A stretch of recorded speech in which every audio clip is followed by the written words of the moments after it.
Boop, boop. Hello? Hi. It's summertime. Everyone's It's everyone's in summertime, the summer summertime, clothes. summertime. And everyone has a fan pointed at them who lives in the UK, I think. I don't know whether Katie has a fan pointed at her. I'm assuming probably not. You probably got air conditioning, if anything. You'd be surprised. It seems like most places in Seattle don't have central air, but this place seems to. It's very cool in here. It's also kind of a cold day today, so. Well, the vibe over here is melty. It's melty D&D today. Hello. We've had a tiny little bit of a hiatus whilst I was getting all my creative juices a little bit of a break. Creative juices are somewhat flowing once more. So we get to play a little bit of D&D before we have another 1 week break. Us bastards, what are we doing? And then as I was saying to these guys, we're getting into the end game. We're doing full Avengers Assemble sorts of shit right now. We're moving into the last parts of our story. And it may not feel that way to you guys, but it's on the horizon. Oh, it's on the horizon. Now, the last time that we played D&D, a bomb went off. In the last game that we played, we were in the depths of a workshop, an artificer's workshop, that had some history. It's owned by a gnome artificer named Gup Adam. He had a goal, and he had some childhood friends with him, some modrons that he had bumped into with his uncle on the road when he was a young man, and he had sworn to them that he would take them back to Mechanus. And that's been a goal of his for an awfully long time. It's the reason he became an artificer. And he started to work with things like extraplanar portals, get involved in large industry artifice.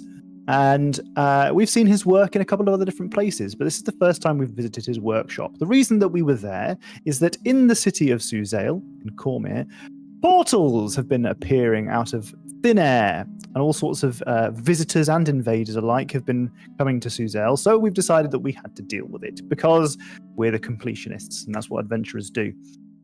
So we start poking around, we send out some feelers, and one of our contacts, Sub Rosa, after we complete a quest for her, gives us a bit of information. A wizard from the College of War Wizards has gone missing, and he is an evocation wizard named Judor Irongaze. He's well known for his interest in portals. So we find out a little bit more. He's last been seen entering the Artificer Guild. So we go to the Artificer Guild, and so sure enough, we find that he has been visiting Gup Adam. It appears that they have been working together to create a portal. Now, their goal seems to have been to create a portal that would take them to somewhere called the Outlands, which in itself would allow them to access other planes like Mechanus. As we started to find our way through the workshop, it was revealed to us that along the way somewhere, something had been twisted, corrupted. And it appears that the reason behind this twisting of the portal magics, is something called a Litany of Shar. We've been aware of the litanies of Shar for a little while now, and we've been sort of keeping an eye on those as well. So it's not surprising to us that when we find it, it has twisted and changed the nature of this portal. Gup, Padam, and Judor Irongaze are clearly no longer besties, because Gup was found chained up in one of the rooms in which a portal had formed, leading off to sunny Icewind Dale. Now, we inevitably find ourselves into the basement of this workshop where the portal is being formed. And with us, we have an anti-magic bomb that has been given to us by Gup. During the fight, we realize that we need to take down the apparatus that is keeping this portal open. Parts of it appear to be fighting back, and the wizard Judor Irongaze is in the room as well. He's trying to keep this magical portal open, and he seems to be talking as if he's speaking to Sean de Cole, the god of portals and portal magic. But as the portal starts to form, we realize very clearly that this is leading to the Shadowfell. The litanies of Shah that Judor Irongaze has been using to help facilitate his magics have twisted where the portal's destination lies. An arm reaches through the portal, grabs Judor Irongaze out of his protective mechanical bubble, and flicks him into ash and dust. As you manage to close the portal with the anti-magic bomb, we scramble to pick up some bits and bobs that were left behind, the debris of the fight, and we start to see that the ceiling is coming in on us. We Delta split, and we spent our last episode leaving that collapsing debris-filled ruin. As we escaped, dodging through all sorts of consequences that we had to deal with thanks to our path through the workshop on the first way in, we realize quite quickly as we reach the surface that not only has the floor collapsed beneath us, collapsing a canal through the Artificer District, but also that the magics from the portal that appear to have been influencing our Shadar Kai party member, Dale, appear to still be having an effect on him. Being from the Shadowfell, being near Shadowfell energies, or being back on the Shadowfell plane, makes his skin age and wither. And that effect has not gone. So whilst the portal is now inaccessible and it has been buried, it appears that perhaps the portal itself has not been closed. And that is our very long recap of what happened over the last several sessions.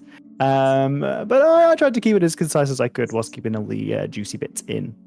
So we're going to get back into our characters to begin with, then we'll get back into the story.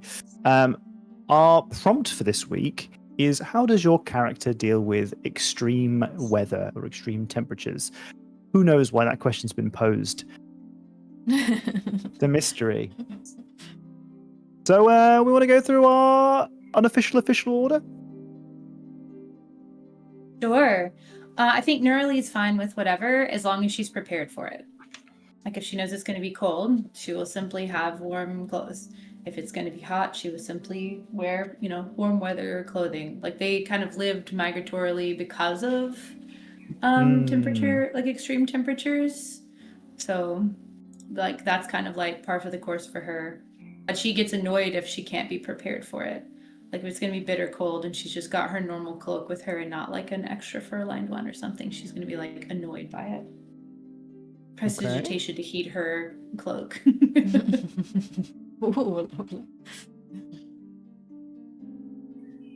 Okie dokie. I think Thale from weather probably took some time to acclimatize to it, because I feel like there's not a huge amount of weather in the Shadowfell. I think that's average, mellow, all times, but also kind of like maybe always a little bit too humid and a little bit uncomfortable, and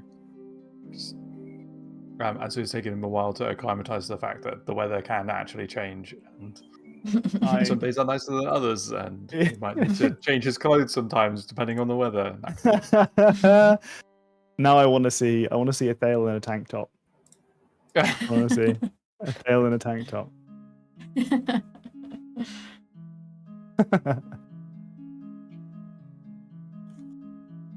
This DM seems to have quite a sadistic side at times. What do you mean?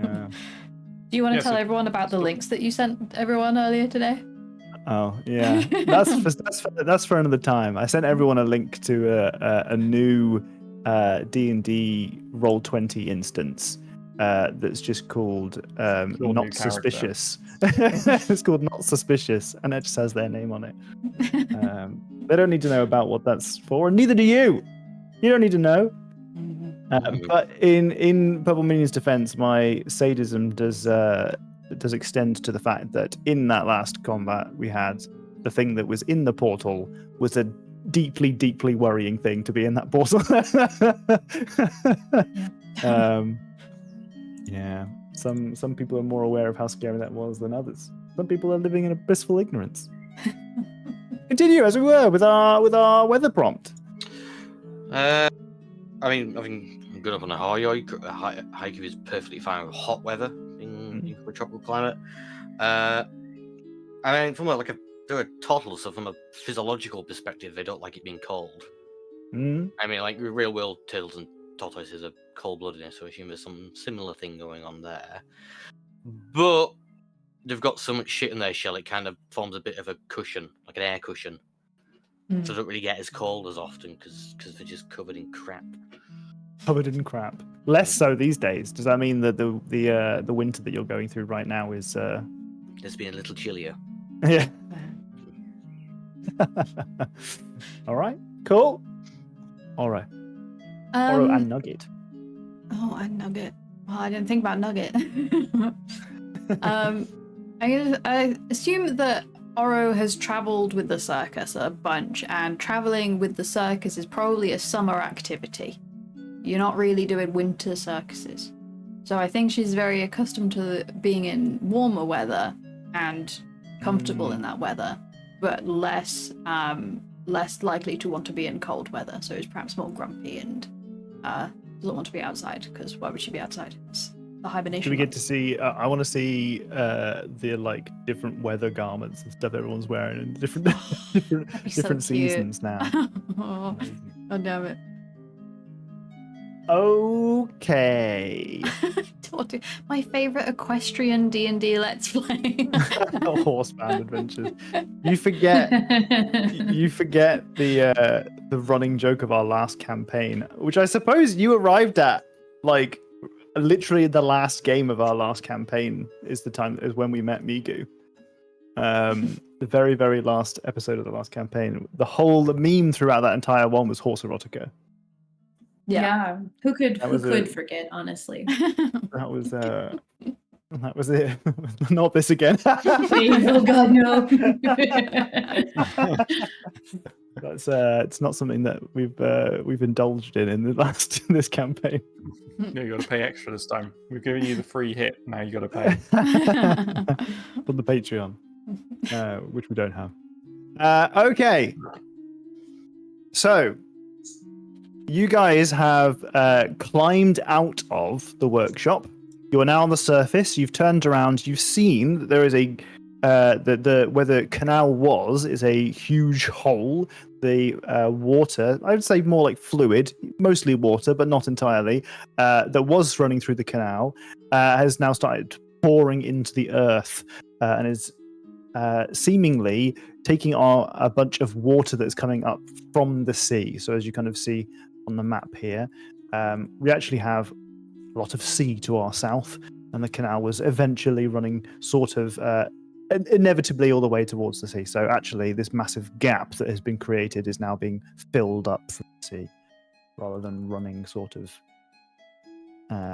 diffusing the contents of the Artificers Guild. I hope there's not a portal still open under there, because that is just going to empty the sea. We've saved everyone from this horrible thing. There's no water left. Okay, we'll call it reclaiming the land. We did find that other portal that clearly let water in, so we just need to reopen that portal and connect them to each other. Have a permanent waterfall. Wow, that could be pretty. I reckon the portal water is probably a lot nicer than this water. Or is that just because I live in the UK and I'm used to water being shite? I mean, the water that's coming out, I think we even see it on the related content people is listening map.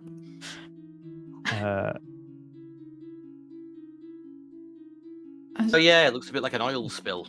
Yes, it does look like an oil spill. Tortu, thank you so much for the £15 tip for Tom's D&D fund for horse-related content. PayPal is listening. Don't get me banned off PayPal. Thank you, Tortu. Very kind of you. Thanks, Tortu. Actually, for some of the shenanigans that I have upcoming, literally today I had to increase one of the tiers that I'm on Patreon for maps, so that I could get a fancier map. So I do appreciate that very much. Yay! I don't have to sell out. Woohoo! Yay! Yay! So, any initial comments, questions, concerns that you might have for one another as you reach the surface, having run out of the workshop with very few words exchanged? You recall the hazmat suits that you had to wear in order to get through the steam rooms. You remember the cannon being let off. You remember the massive crystal that was powering the apparatus, streaming shadows from its debris. And you recall, the remains, the debris of the dying Judor Iron Gaze as he was snapped out of existence by an unspeakable horror on the other side of a portal. Did I know what that unspeakable horror was? Or did I just got a sense of that You it was did. terrible? You got a sense of that being really, really, really, really, really, really bad. I didn't think you rolled high enough to get its name. No, I didn't know what it actually was, but I knew yeah. it was You a negative plane. Yes, exactly. Yeah, you knew that there were things even worse than those that live on the Shadowfell in deeper and darker places that were connected to the Shadowfell that Shah could command. Nerly has no idea, but it was huge. Katie has a very distinct idea, and I'm very glad that we didn't have to deal with it. Oh man, one more turn, and I would have got some attacks out on you guys with it. But Oro was sensible and closed the portal. Yeah. The eternal battle. You sensible or I mean, that's one of the consequences of the story. Our story is evolving with the choices that you make, and because you set the bomb off a little bit early, I've had to change the direction of the end of the game. Oh shit! Positive? I thought I had consequences. Fucking hell!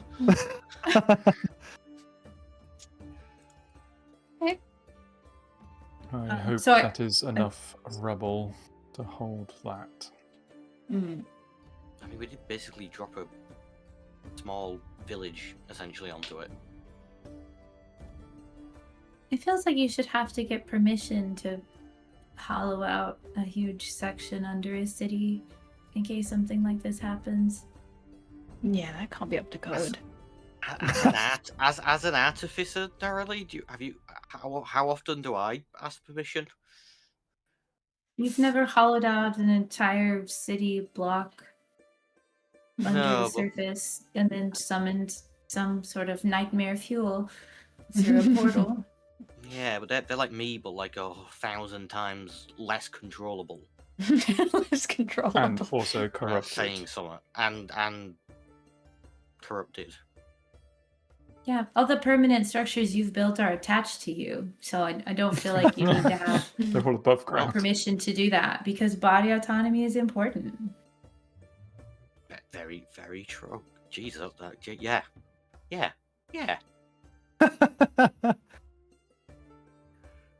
Athale, are you okay? Are you feeling all right?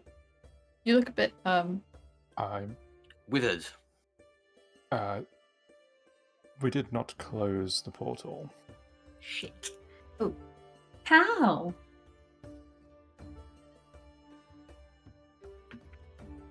Excellent artificing, I assume. But Shouldn't a portal have to be closed if it's filled with rocks? Like it's sealed. Surely. There is a difference between sealed and closed, however. There's still a connection between this plane and that of Shah's, so... good. Perhaps if we walk away from this place, I will return to my usual looks. Oh, interesting. Yeah, we are kind of still on top of it, I suppose. I could also do with some downtime. Yeah.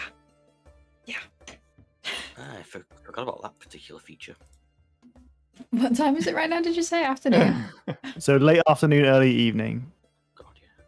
You recall that whilst you freed Gup inside the Yeah. workshop, he seems to have left before you guys did with the Modrons. You know that his office is in the main Artificer Guild building. Oh. We should go and find him again, right? We should go find. Maybe he's back in his office. We should go look. Just give him a little update. Yeah. I mean, yeah, I feel like there's a lot of people we need to kind of tell about this, but that's a good place to start so that they can handle informing people we don't want to interact with. Yeah. To be fair, I imagine the people who want to tell probably will be aware of it quite quickly, given a bomb went off in the middle of the city. Yeah. Also, did everyone else noticed all the colour go? That's kind of weird. We did, right? When the bomb went off, all the colour kind of... Yeah. Oh yeah, it was big scary. Something like that. Yeah. Felt kind of homely to me. But yes. Wow. Yeah. Never going to your house. The hell do you live like that? Wait, It's haven't we awful. been to the Shadowfell? Haven't these guys been to the Shadowfell? Not Or officially. Oh. Not official. No, officially. Closest is the dragon that made Mm. things Shadowfell-ish. I mean, at least that was still shades of purple. Yeah. The absence of colour is kind of unsettling. Let's go to the Artificers I Guild. thought, yeah. Isn't that where we Sure. are? So you're in the district. You're a couple of Oh. you know, 2 streets away from finding. Oh, main right, because we went down the other building. place to find all the underground stuff. Yes. So it doesn't take you long to find yourself back in the suite where all the offices are for all the various different master craftsmen artificers, including Professor Fear, if you remember, the artificer who works with sentient robots, and also Yeah. Gilgan Azurhammer, who is the now patron of Haiku as they have joined the ranks of the Artificers Guild. So, surely enough, you find your way back to the office door of Gup Padam, this time open, whilst it was closed last time. You see it ajar and you walk towards it. In there, you hear a bustling, as there are maybe as many as 20 Modrons beeping and whirring to each other as they are all rammed into this, I would say, mid-sized office.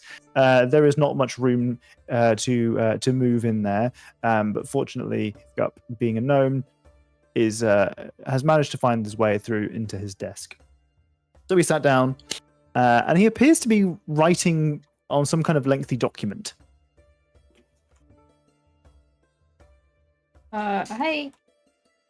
I can't remember what voice I gave him, so we're going from scratch. Hi! How did it go? Did you hear anything? Oh, yes. Yeah, yeah, it went. Yeah. Yeah. I see there's a whole massive hole in the ground, and that's unfortunate. Yeah, but I don't think we closed the portal. Oh! Fascinating. If you look at Pren's looking a bit Oh, wrinkled. God, yes, just as hideous as he was. Oh, okay, yes, well. Oh. You... uncalled for. How much of the apparatus did you destroy? What did we destroyed 2, didn't we? Because one we'd shut down already, and one we. So one was Killed. switched off, Yeah. one was killed. Okay, and how about Judor? He was summoning some giant, horrible, awful looking thing, and it like crushed him into dust. Oh, Yeah. terrible. Oh dear, you see he's writing down on a piece of parchment. Oh no, everything that you say. Oh, no, that's terrible. Okay, well, I assume it's that good this to know emotion is very like not. He's Yeah, just like, no, no. not at all. Okay. No. Okay. Okay, and so you say that one of the apparatus was turned off, the other was still active when you set the anti-magic bomb off. Yeah. I see, I see, I see. Okay, well, that might be why there are some remnants of the portal, like a scar almost. Not fully sealed, but sealed beyond any necessary action. It's buried as well. I mean, there's no real reason to worry. He keeps writing down. Oh, yes, okay. Oh, yes, okay. Fantastic. Well, you have in some ways alleviated me of some responsibility now that Judor is gone, and whatever maniacal, nefarious bidding he was under is now no longer in the picture. So I believe you are warranted some kind of reward. He goes into his a small chest next to his desk, rummages around, and holds up a big, quite hefty bag of gold, hands it to one of the Modrons. Could you please pass it along? And the sea of Modrons all sort of grab this bag and hand it over to you. You see each of them now drained of the purple colour that you've seen in their eyes previously. They all seem to be kind of working in tandem, passing it along to whomever is at the front of your group. And within you find 10,000 gold pieces. Whoa! Hot diggity It's hard to damn! believe. And as an additional reward, I'm willing to offer you a 5% discount on any large industrial artifice constructs you have in plan. Wow, 5%. That's crazy. Yeah, And this, he picks up the piece of parchment that he'd been holding, and it is passed along down through each of the Modrons. You hold up the piece of paper, and let's say who picked it up? Who held the piece of paper? Who's at the I front? feel like Oro got the gold, so I'll reach for the paper. Sure, fantastic. I was can you make an imagining that we intelligence check, stand in please. height order. We always stand in high door. Whenever we enter a room, I always use it's Aura, Neurally, the fail, haiku. I like that a lot. I love it. I like that. Can I have an intelligence check for Neurally, please? Oh, good. Oh no. Yeah, I'm so Maybe it's not early. fantastic.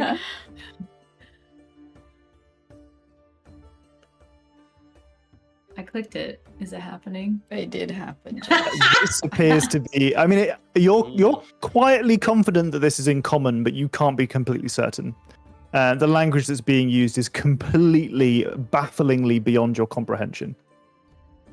I just hand it like back over a fail to haiku. I think I look at it here.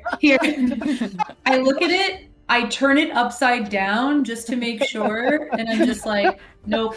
Haiku, I think this is for you. hilarious. Yeah, let the professional have a look at it. Yeah. Buttons. Lovely. The Yeah, 22 that's better. on your intelligence check. You are being sued. Ooh, giving up the haiku might be the worst possible thing. Shit. So Gup appears to be suing you. You read through the document very briefly, and you get a kind of the headlining where you can see that what's been penned in most recently. And he's taken what you have just told him about what happened in the workshop, and he has kind of put that and woven it into his suing of you. This is a kind of the copy that's come underneath the piece of paper, the transfer, as it were, and it appears to be that you're being sued for the destruction of his workshop, the damaging of his invaluable portal apparatus, and so on and so forth. You've been summoned to the College of Mages, which it just happens to be tomorrow. Oh, how convenient. Is this the workshop that Gup definitely had a license to build underneath? You are not aware of any of the legalities regarding ownership of a workshop or the excavation underneath the. Okay, well, I'm just gonna do some outwards thinking while I'm having a read through this. Well, he's suing us. What's that mean? He believes we've wronged him and wants compensation. Then why Was did he not pay tied us? up? So Not safe? he's by the sounds of it, he's pinning the destruction of his laboratory, which I assume was built using all proper legal routes, and blames us for it. despite the fact that we Isn't the saved reward- him. Doesn't the He's just- reward prove that that was what was Merritt wanted? Hey, Gob, what's the deal? Oh, That's a good point, actually. well, this is just normal proceedings. So should we have left you to die there? Was that... Well, you got your reward for taking And now out you're Jude, suing did you us? not? Why? Well, my workshop is in ruins. The Well, portal, you which I told us spent what to do. hundreds of thousands of You gold told us pieces what on. to do. And Listen, then we listen, did it. It's all And fine. I understand where You you're told coming us from. what I to understand. do. And we saved you. Everything's You could have died in there. Don't worry. Maybe he Listen, did this is die in all there. part of the insurance Maybe you process. did die in I have there. to sue you. Maybe We you kill did people for die less. in there. Yeah. Maybe you did die in there. Has anyone seen you since you left? No. Interesting. They This all is actually all said part like- of the insurance process. Listen, I have to make a claim against you in order for me to be able to get some recompense so that I can rebuild my workshop. You will not be tried. You will not have to pay any fees if you have a good lawyer, because the city will pay for them, because you are adventurers. It is part of why you have an adventuring license. But we The have adventuring that license helps to pay for stain- these kinds of insurance claims. We have that stain on our reputation of being sued. Well, it's possible that your premiums might go up. My car insurance. Oh. This is a bit too Listen, real. I this literally is- got in a car accident this week, so I'm just Did like, you really? oh yeah. Oh, my Yeah, gosh. yeah. Everything okay? Yeah, it was cosmetic. No one was hurt. Okay. Well, this is but I poorly do have cosmetic, to- but I am glad to know that you're Yeah. okay. Yeah. That's horrible. What I'm so happened sorry. was there was like a red light and one lane left space for people to turn. And I guess they didn't want to leave space for people to turn. So when someone like waved me through, I was like, I couldn't see the other lane. I couldn't see anyone coming. So I like looked and they were like, yeah, you're good to go. And I started to go and then someone hit me.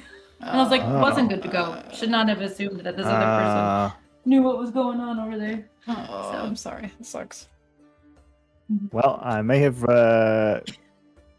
maybe not have sued you in game if I'd known that was coming, but unfortunately, it's too late to No, it's fine. Insurance is going to cover everything. It was the premiums are going up that I was like, yeah, probably.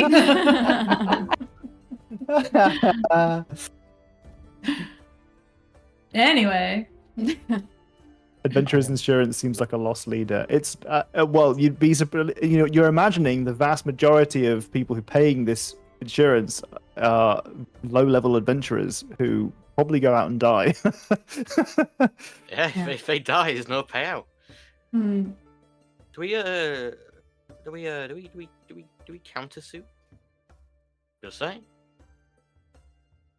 What you know? What if the city tries to reclaim some of our investments? I don't want to lose the inn. Oh, the inn that we forgot about doing a prompt for this week. Perhaps we should not discuss this right here. Oh, it's all fine. It's all part of the normal I regret process. not My having entire management workshop is spell right gone. now. I think we should go and talk about this amongst ourselves. See you tomorrow. We'll see you in court. I turn around and walk away. Wizard's Court. Good day, sir. But then as that court drama music plays, like the one sound that they all use. Bum bum bum bum bum bum. Bum bum bum bum bum bum. Wait, who's presiding over it? It's Judge Judy. Wow, must be on Oh, TV. Thank God it's not Judge Judor. Hey! He's dead. He's dead. It's presiding over dust right now. So when we get outside, Nurli, who has no idea what this process is like, is like, what's a countersuit? I figure we shouldn't talk about it in front of him if it's because he could know what the plan is. That's bad, right? I thought I'd do a bit of intimidation. A counter. It's like a counter spell. kind of. Oh, okay. More reflecting rather than And stopping. it just completely nullifies.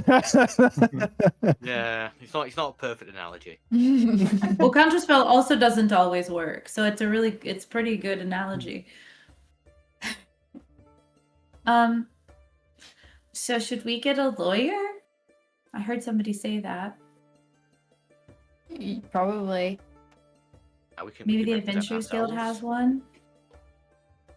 Is there like a number on the adventurer's card that says like Need a call lawyer? this number? For legal So assistance. as you're reading through the document and you're saying it out loud, I think we might need to find a lawyer. Oh, From around a corner nearby, Oh, that's the best way to find a lawyer.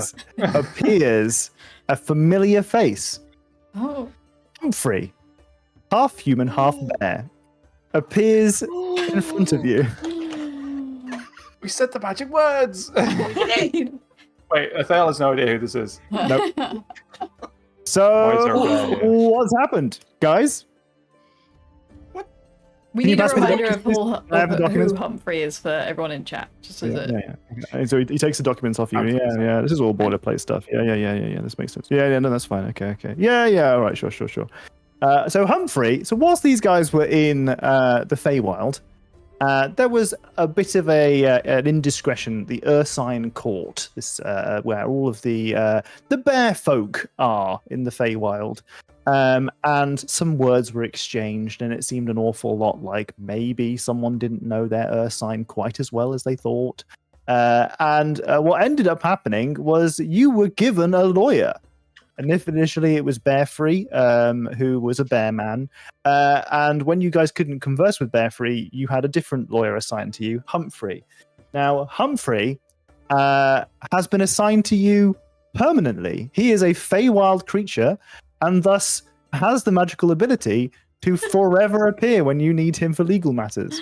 Oh my god. God, Humphrey! Yeah, this seems. I wish I had this Yes. before I met you lot. It's just amazing to see you. Hi. Hi. Who is this? You've been busy, clearly. Humphrey is our lawyer in the Feywild. Oh, it's an absolute pleasure. This is a Thale. Humphrey. Evidently, to our meet you. lawyer not in the Feywild as well. Yeah, did you Do you know were you the in town? volunteer too? No, I you summoned me. We summoned you. Oh. I got a summons. Oh. Oh, it's so fake. That's stupid. Okay, on that note, can you all believe I found this out later? I thought Tom was so clever that Bearfree was our bear lawyer and Humphrey was our human bear lawyer, and Humphrey sounds like the start of human, obviously Bearfree sounds like the start of bear. Total coincidence, but the summons was planned. Yeah. I think this whole bit was planned so you could fit that one joke in. No, actually, Well played. it just occurred to me today that I was like, oh, I could get Humphrey back. So yeah, this all seems completely boilerplate stuff. I had to familiarize myself. I'm sorry, I'm late. I had to take a few minutes to familiarize myself with Cormyrian law. It goes back a long time. You guys have been around for a while, and it does seem like there's precedent for you guys to have these damages covered. Oh, okay, great.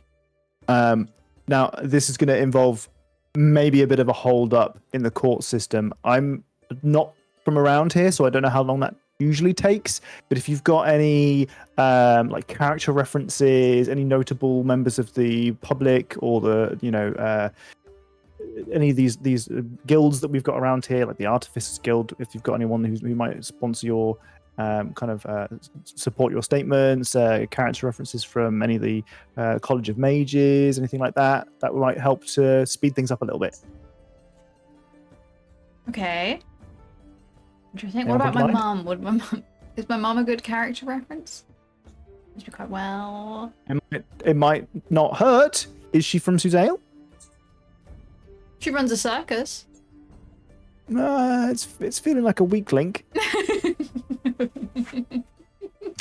Runs a circus is your mum. Not great. No, but surely that's a really Attributes. good character. Okay, Yeah, sure. well, I mean- mums tend to be, quite generous with their character references of their own children. Do we Sure. think Elrond is a good Elrond is a good character reference or not a good one? I don't know if there's some kind of legal thing where simulacrums can't be a character reference. Nobody knows that though. True. There's Gilgan. No, I sponsor the Artificers Guild. Oh, okay. So a Yeah. sponsor for an Artificer Guild presumably has known you for a long time, has a good feeling of, a good frame of reference for your consistency. 2 days? Is that previous long enough? work. Maybe shy of Ugh. 2 days? Okay, yeah, this might take a little bit longer than I thought. Her intent is 2 days.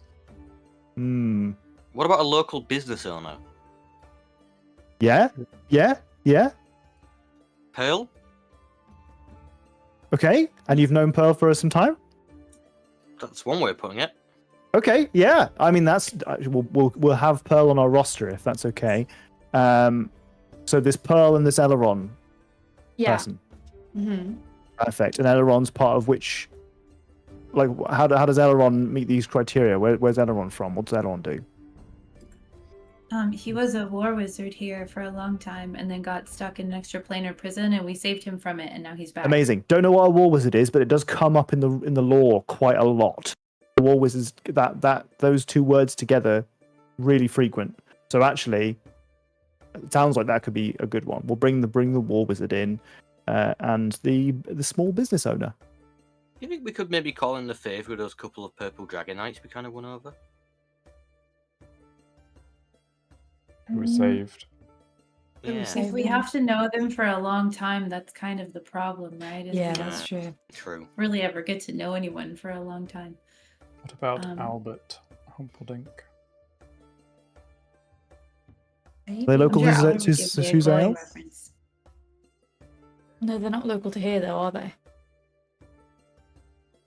I don't know where Albert came from before being at the monastery. Maybe.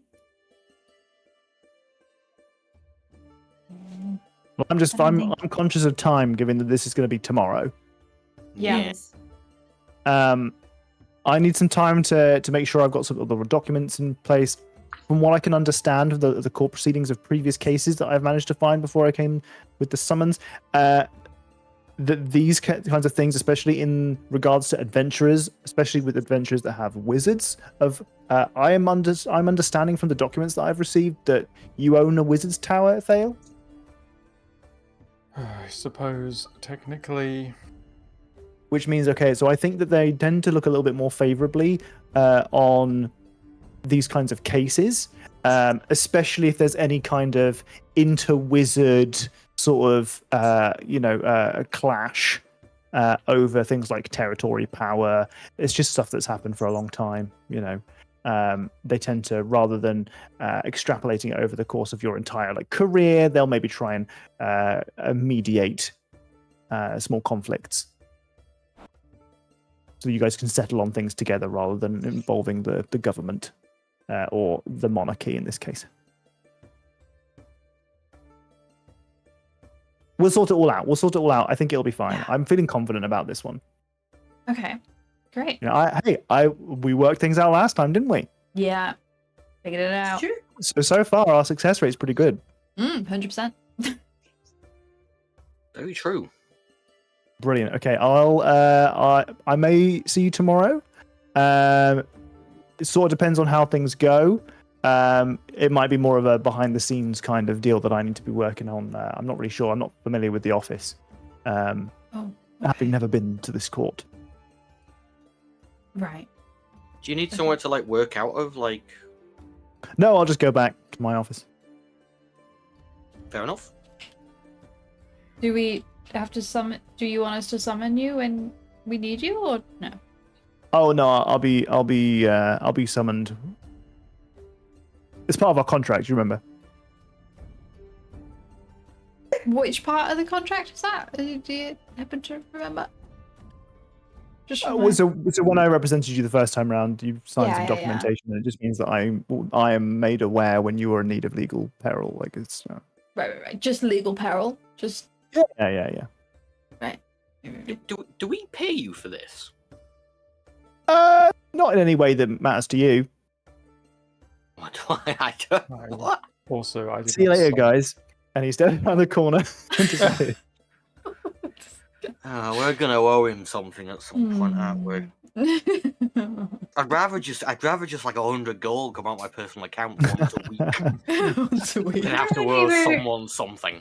Perhaps Your you were first coming Remember out when as we were cost trying on the to- other side.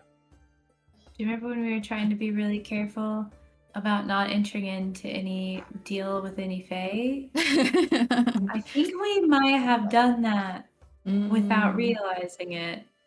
To be fair, Humphrey has never like spoken to us through a book and only whispered to one of us. True. Not that that's happened to any of us, of course. Not any of us. Not currently- alive. Not any currently alive. Not any living people with it. You know, that does not make it nicer. Improve the situation. I wonder what he does get out of this. Experience? No, he said not in he's an any way that intern. matters to you. Exactly. So there's definitely, well, that's what somebody says when they're trying to trivialize something. I Yeah, felt like sounds I've missed quite part the of my deal you've soul. signed yourselves up to. What'd you say, Docs? Sounds like quite the deal you've signed yourselves up for. I feel like we would have read it at the time. Did we not read it at the time? Especially with You were Randall. you were under Was- quite a lot of pressure at the time. Oh, typical. Also, does Humphrey just represent also- it us also- three? Sorry. Yes. So he's representing you as a party, but it was a verbal contract with a Fae. It wasn't a signed document. Right. This is the Fae, not Katie's saying this is the Fae, not the demons, or the devils, where there's actual contracts and stuff like that. Right. It's like a breakdown policy that covers the party rather than the specific members of the party. Hmm Right. Ensuring any Yeah. driver, you might say. Right. Gotcha. Okay, well, that's both relieving and deeply unsettling at the same time. I guess we'll see how that turns out. Hmm. Your Honor, my client said JK.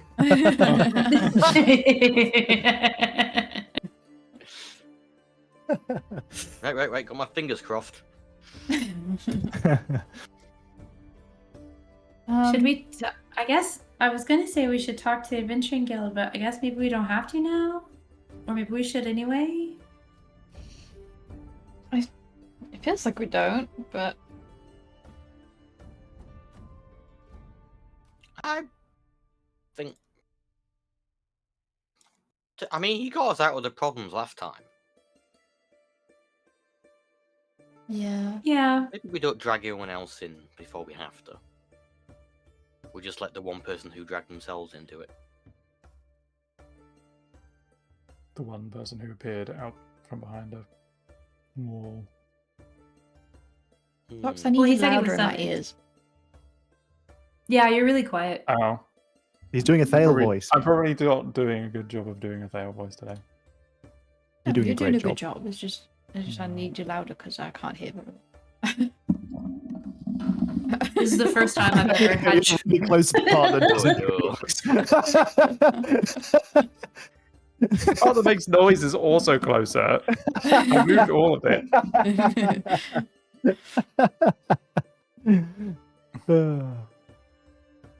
So, what you is wanna there do now, something party? else we should?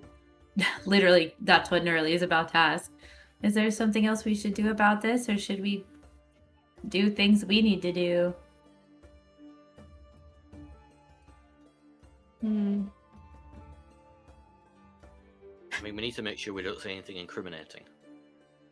Which I feel like would immediately strike myself and Nerly out of the situation. Me from an idiotic point of view, Nerly from being a too innocent for the world point of view. Oh, okay, that's fair. I feel like I've gotten better. You have to be fair. Did we do anything incriminating? No. Did he take the piece of paper with him? that had like the summons? Yeah. Okay. So even if we tried to find someone else, we'd be like, I don't have the document for you, so it doesn't. Okay.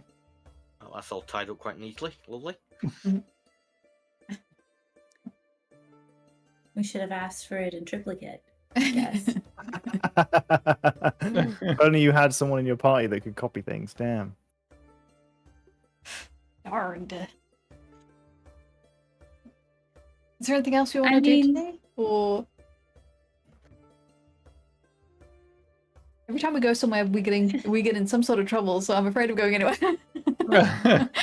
I mean, Concern. Stand right here until I do tomorrow. think we do need to rest. I mean, what time of the day is it again? Late afternoon, early evening. Early evening now, for sure. Just call it a day. Yeah, let's just go home.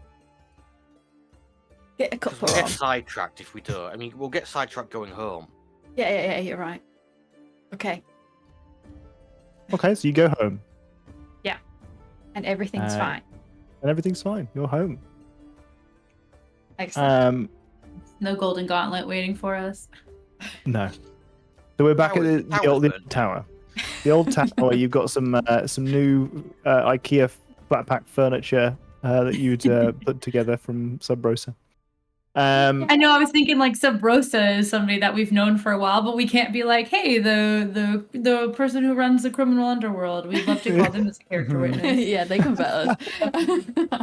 Yeah, ask Fennis to help you out. Yeah, that'll be sorry, Finnis. That'll go Yeah. really well. I was thinking about the priest in the Temple of Valkyr. Yeah. Because not only did we come in and save them all, but we like literally brought back everyone who perished due to collateral damages. But he kept saying known people for a while, and I'm like, we're adventurers, we never know anyone for a while. Yeah. We show up and save the day and then leave. Okay, so you make it back to your tower, Tower of Argul, which may now as well be the Tower of Athale or the Tower of the Completionists, and start to wind down a little bit. You know, you've got your 10,000 gold pieces that you've just got as a reward, which I suspect you're going to dish out into your ledger and Yeah. get your fair share of. I was in the middle of doing that and then we got sued. Sorry.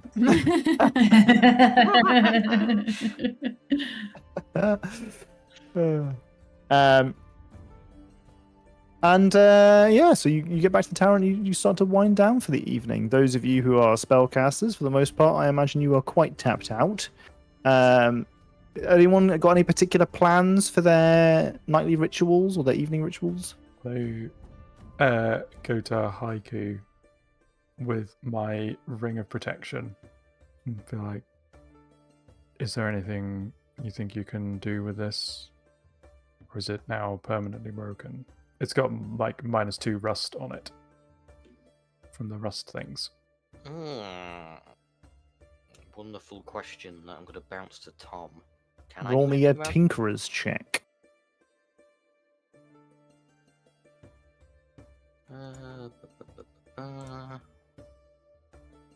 That's not very Lovely. good considering I have a +15. Yeah, given the +15, it's still ample. You think that you could manage it. You definitely know that Gilgan could manage it. If you did it, it would take longer and it would cost less. If Gilgan did it, it would cost about 250 gold per plus that it is currently missing. That is a flat fee for any item that has had a subtraction. How long would it take if I did it? So if you did it, it would probably take a day per item. If Gilgan does it, he can do it all in a day. How quick are you wanting it back, Athale? As quickly as is reasonable. I could pay for it. It's not a problem. You sure? Yeah, I'll do it. I do not know if we have a day to spend repairing items. Yeah, fair enough. Well, it'll be multiple days.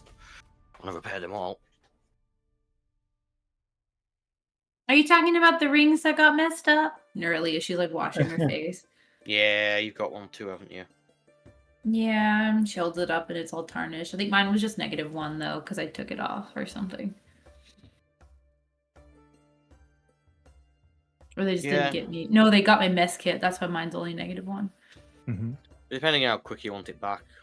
I mean, I can do it, but I've not got the proper equipment. Do you think we If could you take were it- to do it, you would have to go to Gilgan's Forge and use Gilgan's Forge to do it anyway. But him being your patron and that's sort of a workspace that you think and are confident that you would be able to share without having to pay regular fees Mm. for short-time projects. Yeah. Well, we're going to be tied up with the Mage's College stuff tomorrow, so would it be better to just hand it off and let him do it? Yeah, probably. And we have just got 10,000 gold. Unless we need that money for some reason tomorrow.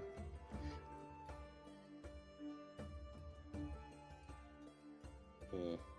It's unlikely that the Mages Guild will attack us. I feel like it should be pretty well protected. Same as last words. Yeah, probably just give them to Gilgan. Okay. Hi, Leonor. Eleanor. How's the world doing? World's got sorted. sued. Well, yeah, you guys got sued. Terrible. You got sued, and then your Fey mysterious lawyer showed up to save the day. Back from the Feywild, Bearfree. Good old imagine- Bearfree. Imagine if Athale still didn't have an adventurer's license right now. Ha! Imagine. Imagine. Good thing we pushed Um, you to get that. Did we get Yeah, that? yeah, no, I got one. Okay, Yeah. we got one. Yeah. Good. Yeah, I Good. did. I distinctly remember a conversation with Vale was like, I don't need it, or something to that effect. And we were like, no, you do though, actually. That is actually good to know. It's because Yes. I think the party needed to go into the Adventurers Guild and Athale couldn't go in, so he just like wandered off on his own. Mhm. Okay. So you guys wind down for the evening. You wind down for the evening. We've got some other bits and bobs that we need to resolve, including the loot that you guys got from your dungeon delving. Some of which I was smart enough to write down. Others I've left on the map and have archived really inconveniently because they are all named. They are all named New Page, and I Oh. really wish that I was smart enough to have not done that to myself. Unfortunately, I wasn't. Pick I them at wasn't random. that smart. Pick one at random. I think it's New Page 6. New page. It is new page New 6. page. Final. Final new page. Okay. Right. So, I'm imagining that these items are being identified by Athale, is that right? I think you were the one that picked them all up. Sure. Okay. Guidance. Which book was this item?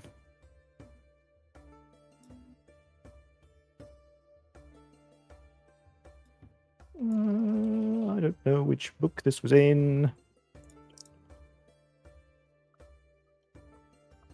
I think it's in one of the fancy books that I've got, which is great, but also inconvenient 'cause I didn't write down the page. Oh no. Wish me luck. Okay, so you found 3 items in the sort of like personal office of Gup Padam whilst you were poking around. Part of it included some precious metals, which was nice. You also Misk. Oh. Earring with a split pearl. Yeah, Potion labeled brain juice. yeah. A regular looking ring with arcane sigils. Brain juice is in That's what I've here. got written down. Is the ring in here? Ring of... It is in here. Okay, I found it. Cool. So, which one do you want to do first? The brain juice, obviously. Brain juice. Brain juice. This foul-smelling, murky, purple-grey liquid is created from the liquefied brains of spell-casting creatures.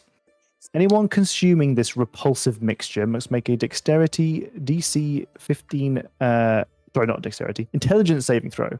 On a successful save, the drinker is infused with magical power and regains 1d6 plus 4 expended spell slots.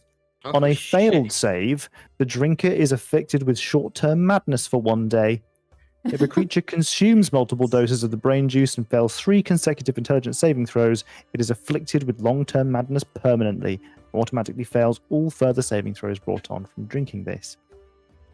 So I'm going to say that this has 3 doses in it. Wow. 3 chances. Place that into or give me a page Well, reference. that'll be for the intelligence-based casters. I'm not going to chance that. Not even slightly. I'll With stop my that. big fat Pop plus that 0. in the DM drops. Pop it in there. You also got a ring. This is called this one. This is named the Ring of Arcane Adjustment. Requires attunement by a spellcaster. This stylized silver ring is favored by spellcasters accustomed to fighting creatures capable of shrugging off most spells. This ring has 3 charges and regains 1d3 expended charges daily at dawn. When you cast a spell of 5th level or lower that has only 1 target and the target succeeds on the saving throw, you can use a reaction and expend 1 charge from the ring, change the spell's target to a new target within the spell's range. The new target is then affected by the spell, but the new target has advantage on the saving throw. You can't move the spell more than once this way, even if the new target saves on the saving throw. You can't move a spell that affects an area that has multiple targets, that requires an attack roll, or that allows the target to make a saving throw to reduce but not prevent the effect of a spell, such as Blight or Feeble Mind. Quite a long one, that one. Yep. Yeah. It's...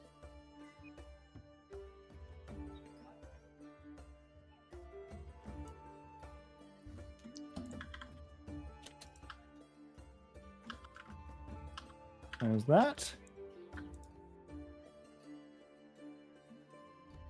And last but not least, was that in here?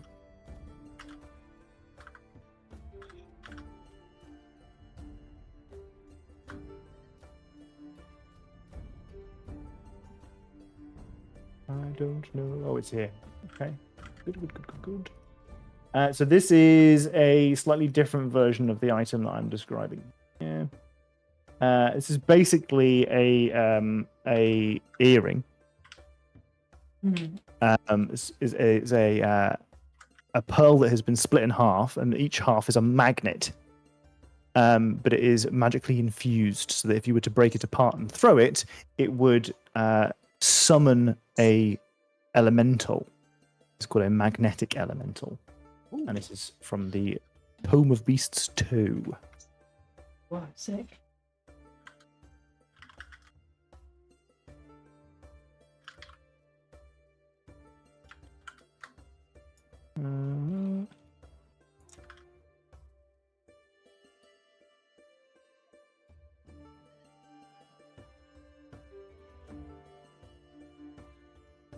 Not a magnetic elemental does. For 1 hour, friendly. So is it like a one-time use? Like you can only do it Yeah. once? 'Cause it breaks. Mm. Yes. It obeys verbal commands. No action required for this.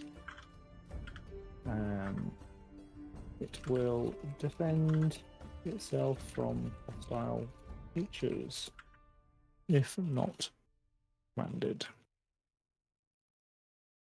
think that's it. Okay. Very nice.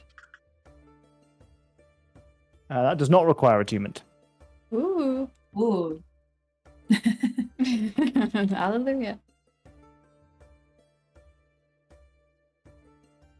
Okay, nice.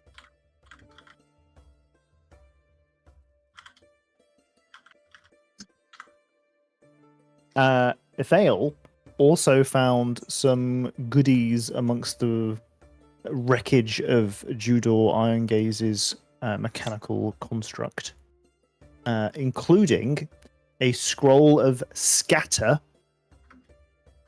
which is from Xanathar's Guide to Everything. It's a level 6 spell, which targets enemies in an area and teleports them to random locations. Quite fun. Cool. Fun. These are teleporty spells, given his teleporty nature. Makes sense. The second is a level 6 spell, Summon Fiend. Ooh. It's in the player's handbook.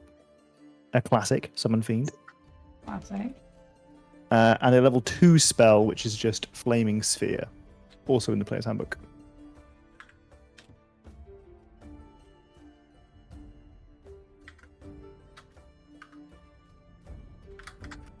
As Nerly is like nestling into bed, she's like, you know what's weird is that we didn't find any of those playing cards. You They seem to did. be everywhere. You did find some playing cards. Yeah, we did. They were in that little You found room. them on the way out. Haiku did, I think. Yeah, Haiku did and then ate it, so none of us know about it. Yes. Oh, I'd Oh, forgotten. But you that. only ate the Rue one, right? card. Did you eat all yeah, of them? Yeah. I only ate the Rue card. Okay. Oh, okay. To be fair, I don't think you'd shown us yet, right? Nope. Okay. Maybe I should. Okay, then we'll go back to when Nerly's saying that. I'm like, yeah, that's crazy. So there were 2 potions of healing in there, and in terms of top dungeons cards, there was Clunk, Plunk, and Flunk. The Mhm. trench coat kobolds. Yeah, the trench coat, and Oro. What? I'll hand that to Oro. I feel like Oro should have. Yeah, it's your card. Wow. And it was just those 2. Oh. I want to see if I get like any like. Insight. I want to do an insight check. You know, there would be no reason to except that you went, and just those 2. Yeah, I would have declined and said that you aren't allowed to roll an insight just out of the blue for no reason, but just those 2 really does kind of make you seem suspicious, so you can do an insight check if you like. Okay. I counter the inside check. Yeah. You Cam- absolutely can, No, with a fucking deception check. Come on. It's gonna be. There's Just got to giants. roll a low I 30. believe impossible. Yes.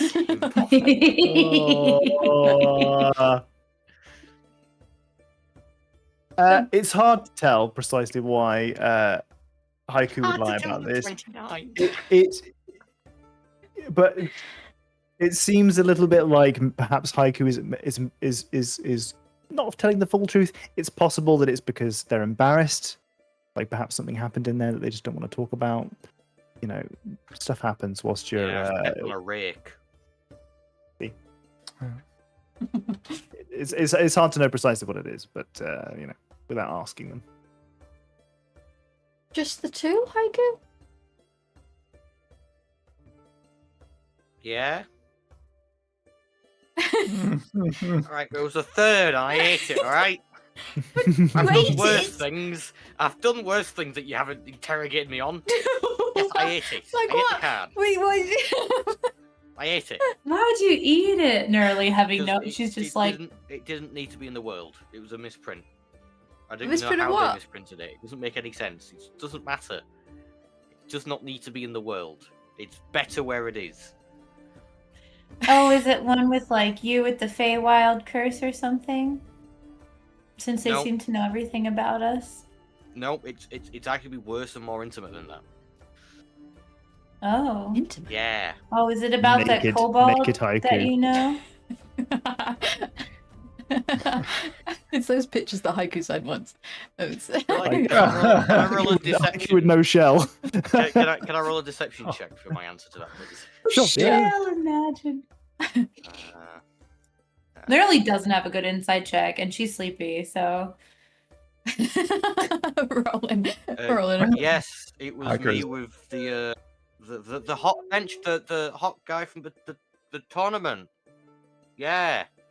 Yeah, Can't remember Sir Reginald. Ridiculous. Who wants to see Sir that? Reginald.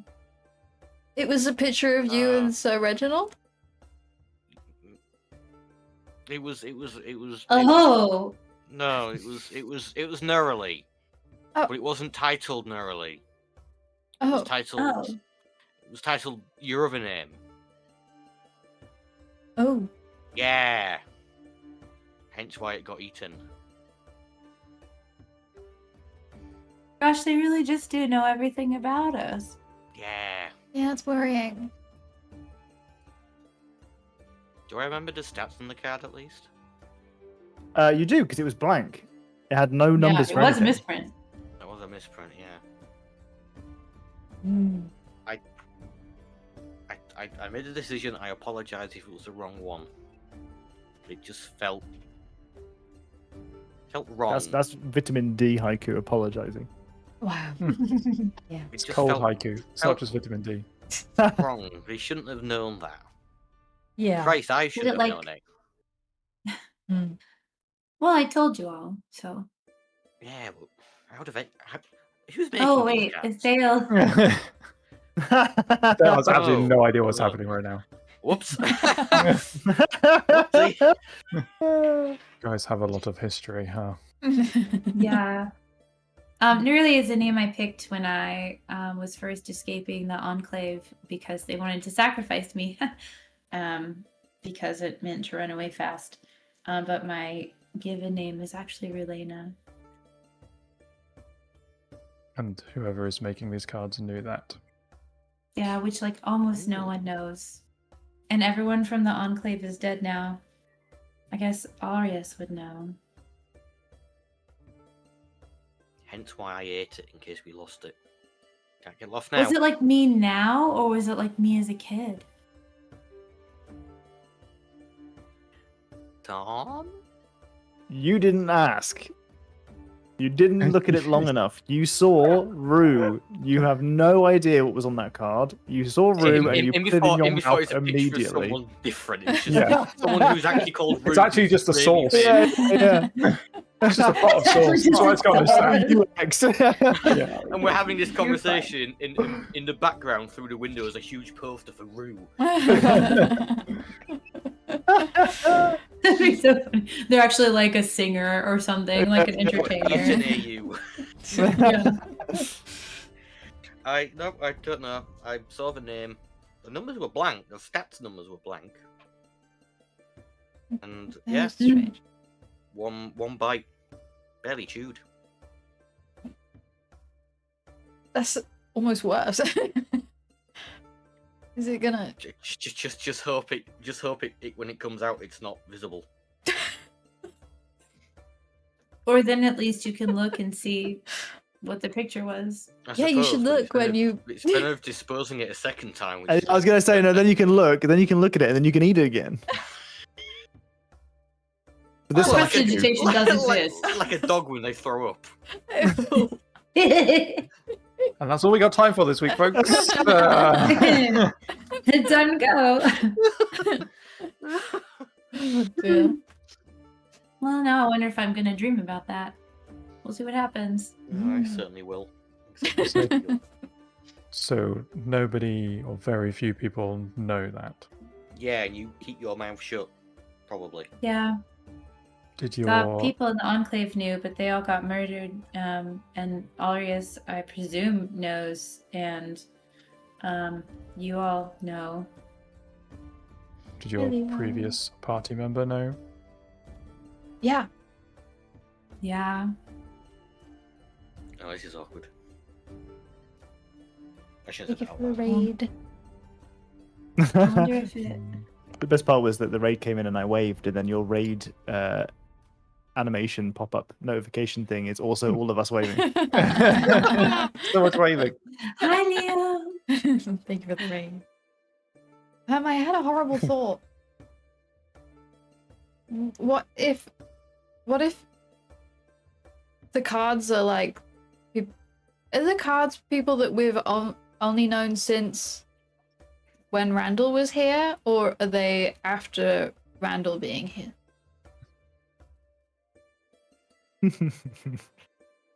No, the kobolds were a Randall era thing, Have you right? seen any cards that happened after Randall's passing? Is I think the question. We didn't know Master Coolth was a spy until after. I Would don't know if Randall Randall You've have also known got a him? card for the Gotcha Pawn Kobold, the That's Alabaster, true. someone called Fanny Frapp, Richard Swingington, Sir Bruinor Gilded Gauntlet, Lady Cassandra Coincroft of the Gilded Gauntlet. So you've got other stuff. But man, imagine if it was like fucking Randall's soul or some shit. That would be crazy. What a great idea. Damn. I wish that I could. Oh, what I was thinking Hell. what I was thinking was that his knowledge was like in the book, and since the book was tied to Shar, that Alarius was like given information from Shar from the book. Oh, There's also some other That's an information in that interesting passage, but theory. that's fine. In before we find a card which has the possible character that was Randall's Warlock version. I think that was prepared in possibility. Warlock Imagine if we Warlock found Doll. that. Doesn't roll off the top. Warlock Oh my Doll was a god, what if character we sheet. I made that full character sheet. Warlock Doll existed. Yeah. Or what if we find a Thales card and all the stats are 1? That would also be a telltale sign. It's like, right, Randall makes Oh, that all it was the Thales Randall. stats. Right. Mm. It's like, can't replace me. Fuck you. What if we find a card that's like the version of Randall who didn't destroy the book and accepted the power or whatever? That's Warlock Doll. That's That's, what we're Warlock talking about. Oh, Well, The so name it doesn't would roll. eschew. Okay, I see. even worse, Wardle. there's a card and it's just a picture of our real life faces on it. This is Jack. Come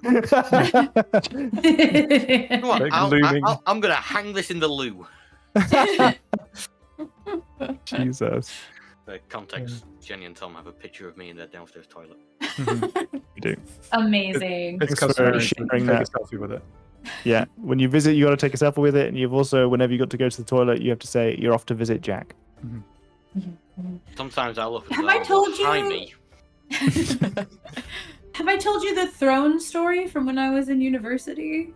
We basically did the exact same thing. My suite mate turned our toilet into like a throne. Like she went and bought like fabric and hung it around it and made it all like red and purple and tassels. And she would make people come sit on the toilet and take Polaroids of them and then stick them on the wall. And we had a bunch of Polaroids of people with their pants up and everything sitting goodness. like on the wall around the toilet.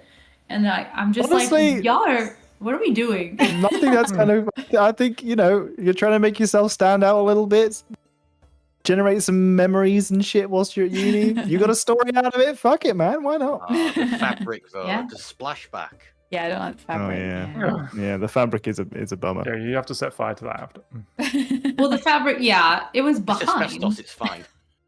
It was not on the seat. It was all behind. On Oh like, yeah, the wall. still. I mean, Anyway. this was also in a dorm, so like nothing got saved Well, from there. No. So, Right. Yeah. but yeah, Wow. that's hilarious that y'all do that. Do basically the similar thing. I've already It's pressed a long long rest on story, my but character sheet, so it's just silly. It's Yeah. It's because taken hold now. we had a board game night that Jack said he was going to go to, and then he didn't come. So we printed off a picture of his face so that we could put it down with us at the board game night, just as a joke. And then we were like, well, now we just have a picture of Jack. What the fuck do we do with it? There's only one logical Interestingly, conclusion. That tactic works. I think I've been to every single board game thing since then ever. Oh, I've never missed one. In fear that another photo will go up. That's so funny. That's right, every the time whole Jack bathroom comes just to becomes one. various.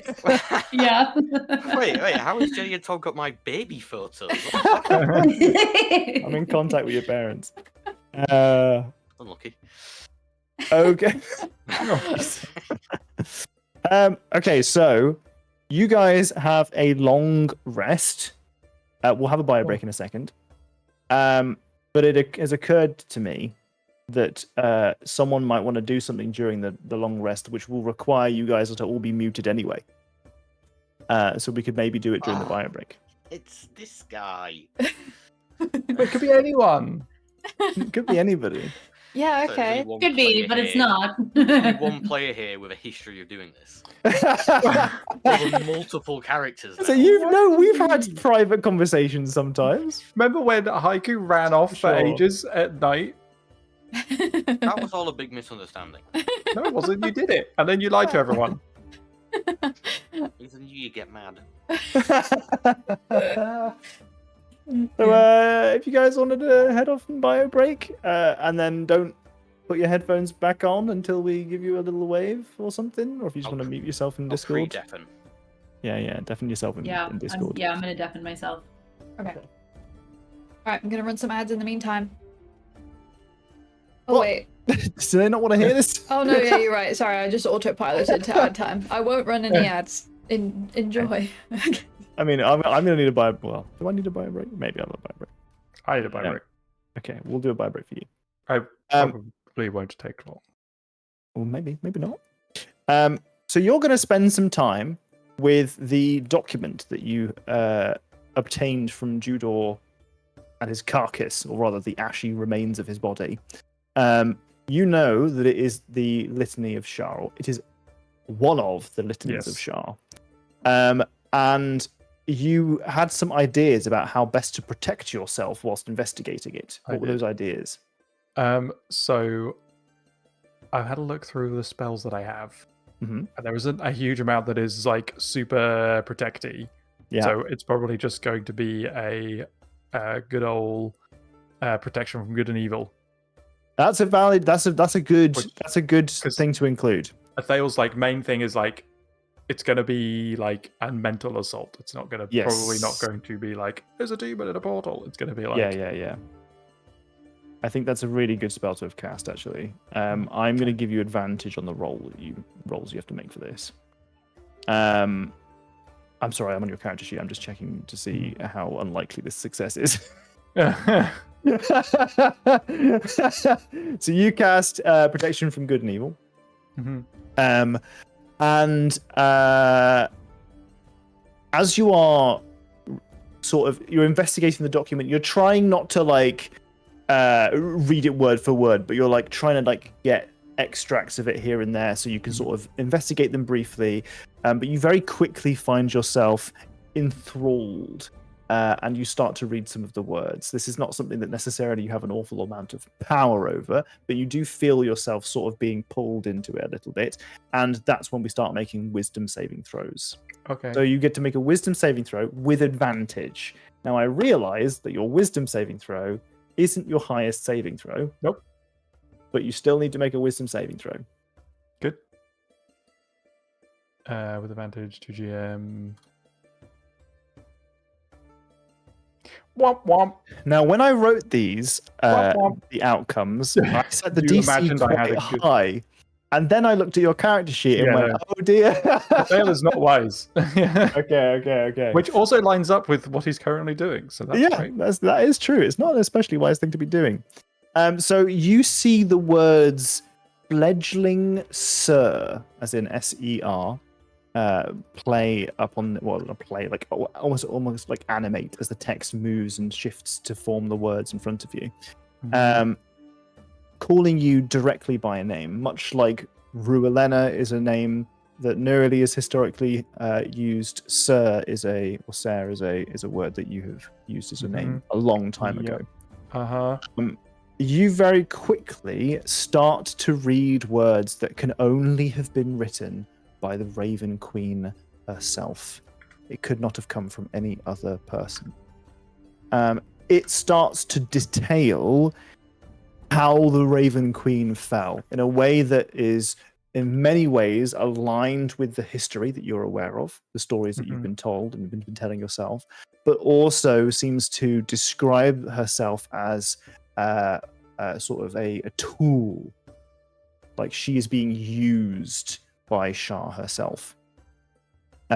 She appears to be and describes herself as being unable to take action without empowering Shah.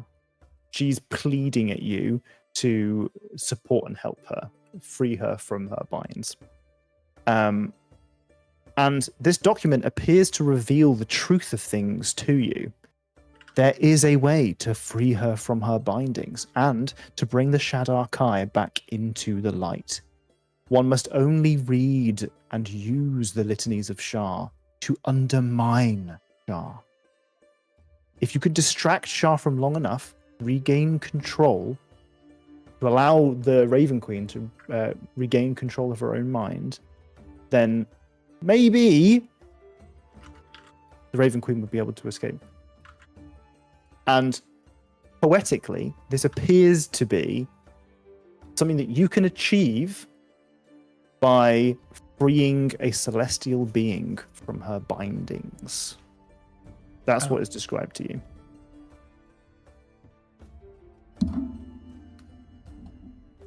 That is what you glean from the text.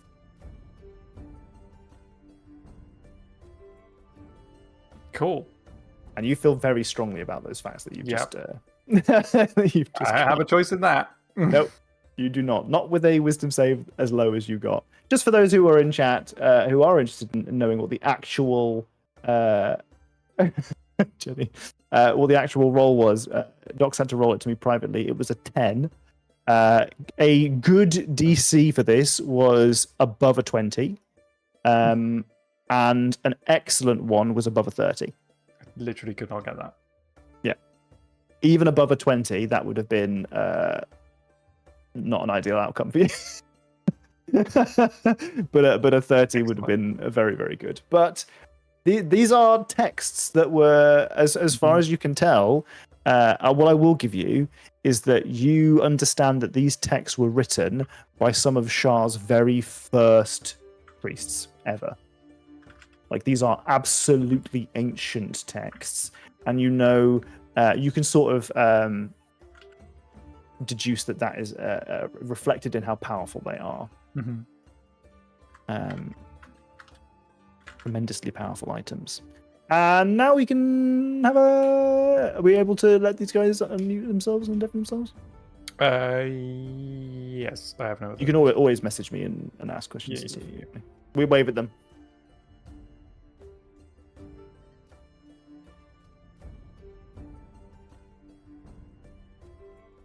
Yeah. Yeah, you two should go for your bio break.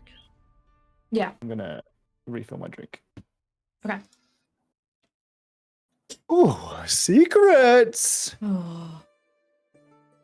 Do good penises back. Oh my god, Docs, if you just never came back. Oh my god. Wait, did KGC to come back?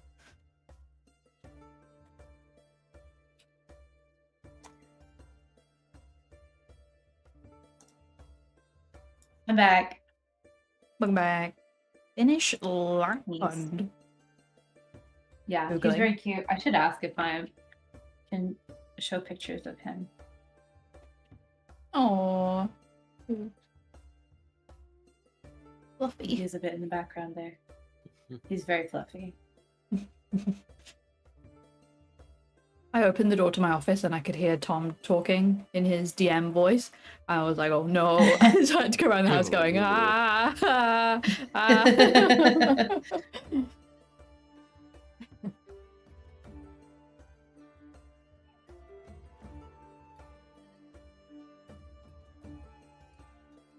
I spent some time this afternoon looking through all the who's going to be at the UK Games Expo next week.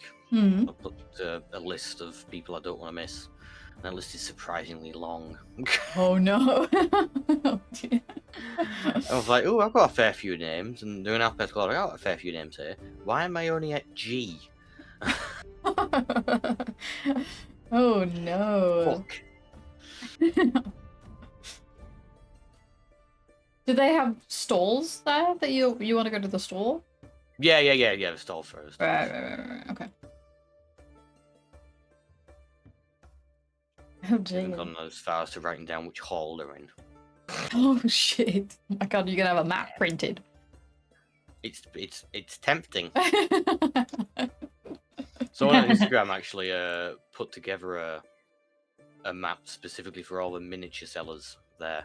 Oh, someone's done the work for you. Oh my god! Wow. Amazing. They're all internet nerds. Yeah. Yeah, exactly. Pray. Not listening. Not listening. Not listening.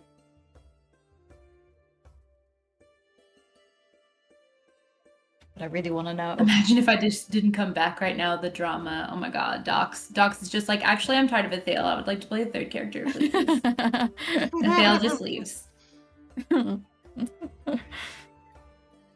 Oh. That would be horrible. Yes. Like, we've just gotten attached to this one. You can't take him away too.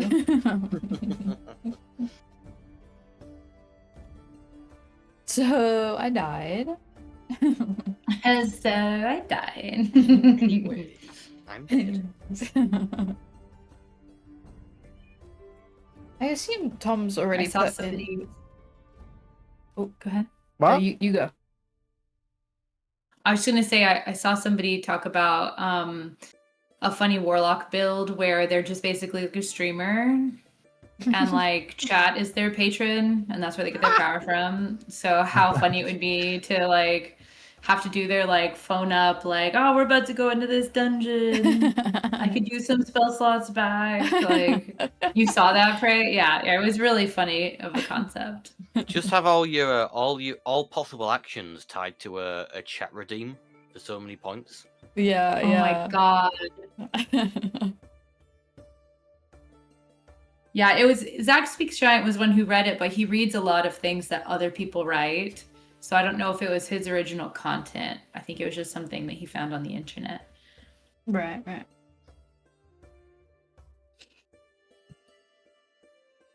It's just saying these guys can't appreciate how funny this is. Tier 3 subs. Wait, what did I miss?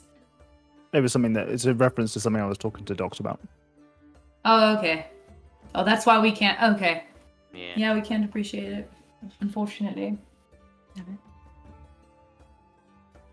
I was gonna Sad. say, I probably have them written down over many notes, but do you have a list of the cards that we've found already that I could have in DM drop so I could put it in my notes? Sure. So I could.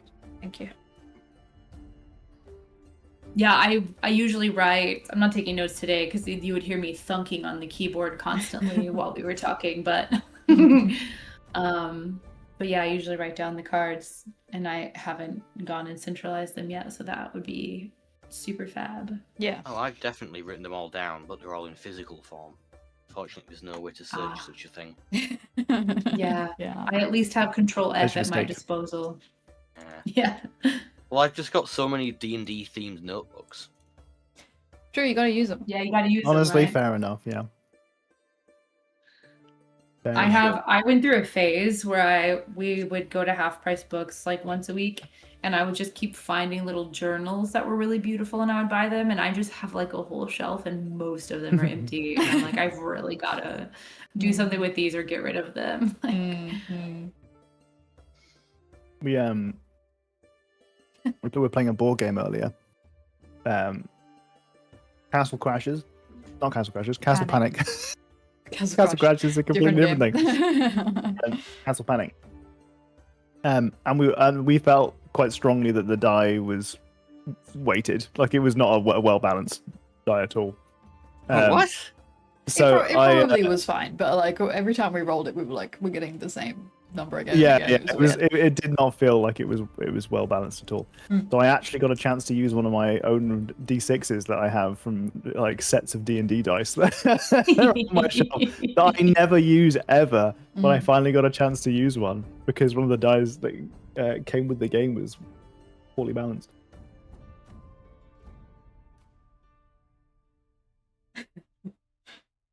what are you eating? Welcome back. What are you Welcome eating? back. Hello. Sorry, I just saw the Okay. windows out. And get some cold air in. I didn't hear a word of that. Oh, I was moving. Like, rearranging the windows to let the coal air in. Ah. Rearranging the windows. Gotta create that cross breeze. What? You just moving it to a different wall. Wow. In the morning, I put all the Naturally. windows on the non-sunny side of the house. Is your house made of Lego? It's like a Sims house. You just drag it over. Wait, where's the roof gone? Sorry, someone's looking inside.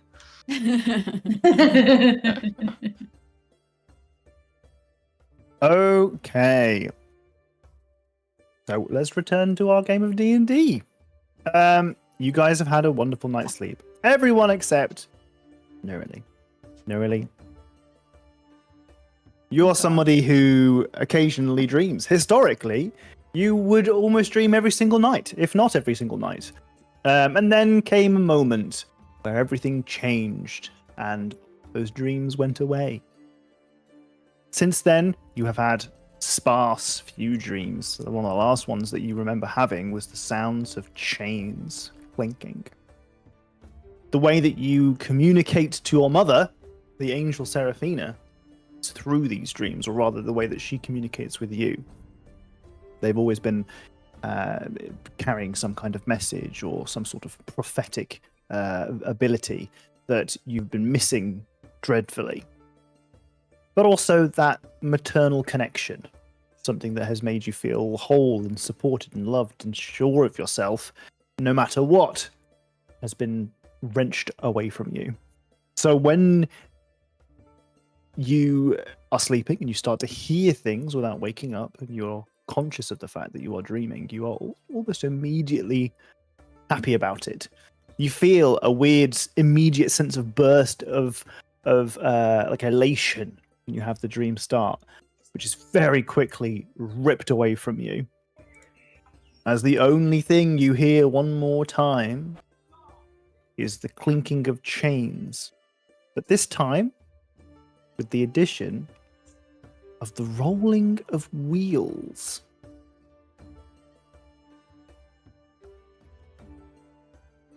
You wake! Sit bolt upright.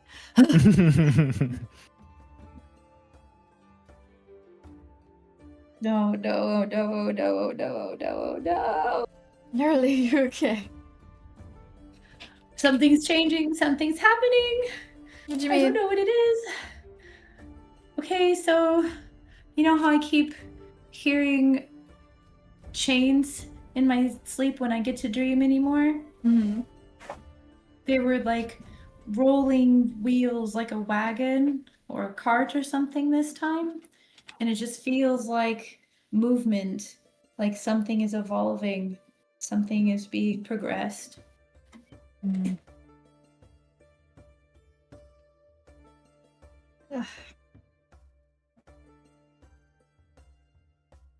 That's all that I got to see or hear. Well, I didn't see anything, I really just heard it. Mm.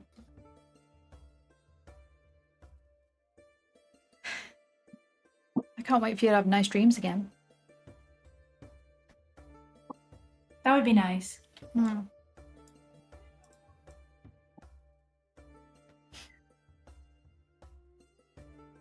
They've never always been nice. They've always been telling me something, and that's the important part. Mm. Yeah.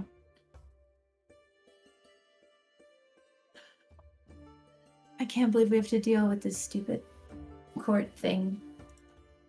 Yeah. There's so much more important stuff to do. Hmm. Mm. I assume we're waking up quite early because we went to bed, you know, Yeah. in like the a normal evening, time. not in the night. Mm. Yeah. Yeah. Do we know what time we're supposed to be there? Is it just the normal mages meeting? Do they handle all this stuff at the same time?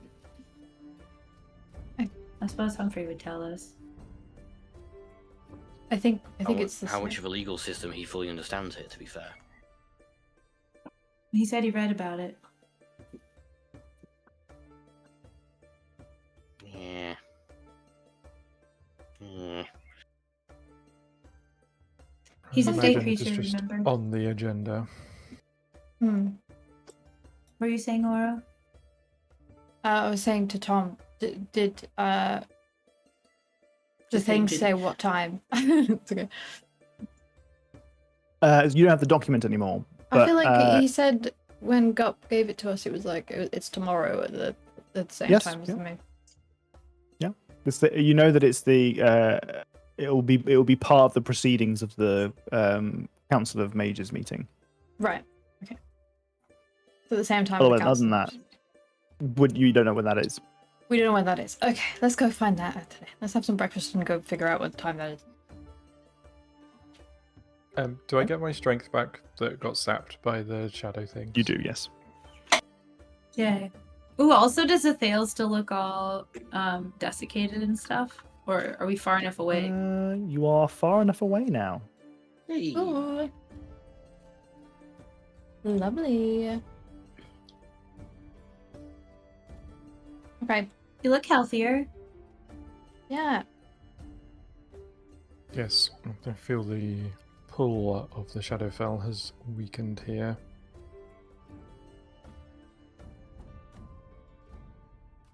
Do we get any different Any vibes from purpose. Athale with like what's going on in the thingy right now, or are we not getting any different vibes? Just wondering.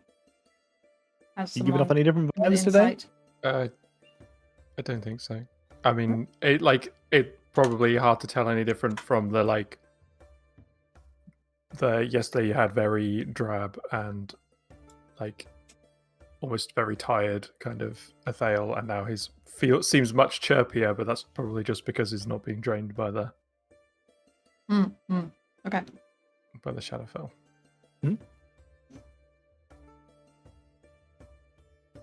Okay.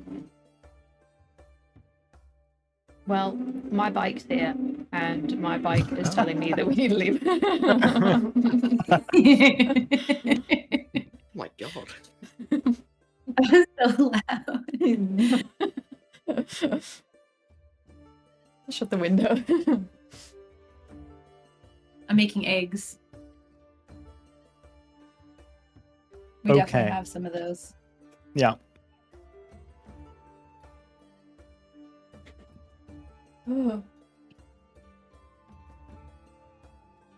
Okay.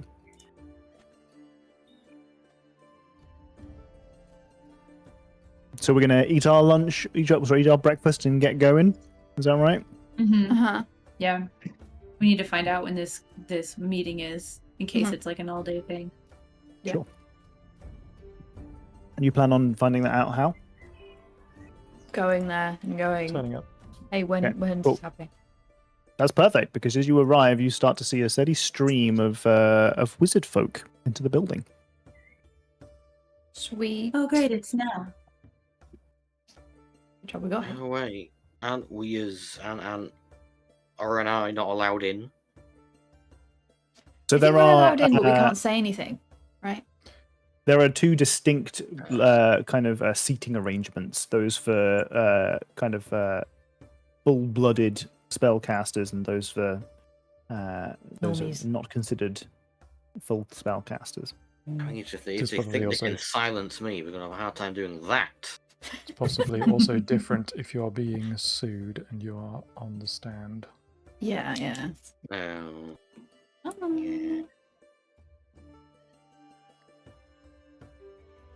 Okay. Well, hopefully there'll be signs. Normies this way. There's kind of like a high tier of seating that you can sort of follow the signs for. It's very clearly distinguished because the kind of the patterning around the sign is much fancier than the lower circle is what it's described as. You find yourselves in the council chambers. The council chambers themselves are these glorious, like opulent, like marble and gold structures. You see that there is a kind of a circular desk around which there are these high-backed, like golden red, huge, like almost throne equivalent chairs that are like plush and cushioned. And then in the center of the circle on a lower level, this is quite a large room. That's like, several hundred feet across.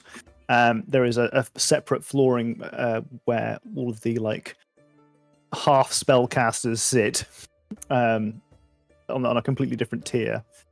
Floating above this lower tier and kind of like just above the eye line of those in the higher circle is this massive sphere made once again of this like gold metal, and it's metallic and shining in shape, spherical in shape. It has like spinning orbs that are kind of floating around it. It's got a variety of these orbs that are floating around it are not metallic, but instead seem to be these kind of nebulous, cloudy almost shapes of different colors. They have like almost different textures about them and different like gradients and how those gradients mingle with one another. It's very kind of like confusing to initially look at, but you recognize this at least. Ethael will recognize this as the Arcanis Oraculum. So this is something that the Council of Mages uses to sort of monitor magic in the city.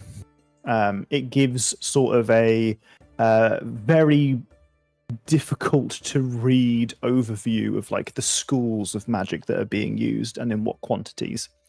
So like if a particular like if illusionary magic is being used in a higher degree in a certain part of the city, that kind of color of magic would light up and it would kind of take up more space depending on like the spatial kind of characteristics of the magic use over the day, that kind of thing.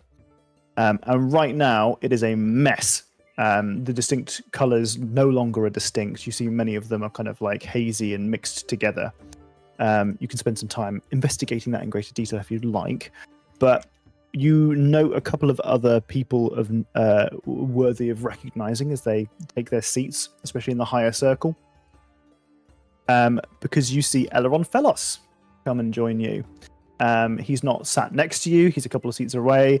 And too far away that you to have a conversation between each other without shouting. But you see that he is quite close to one of the chairs that is a little bit taller than everybody else's and central to this almost full circle. And this is Laspira Inthray, who is sat at this particular location. That is the kind of sort of head of the Council of Mages.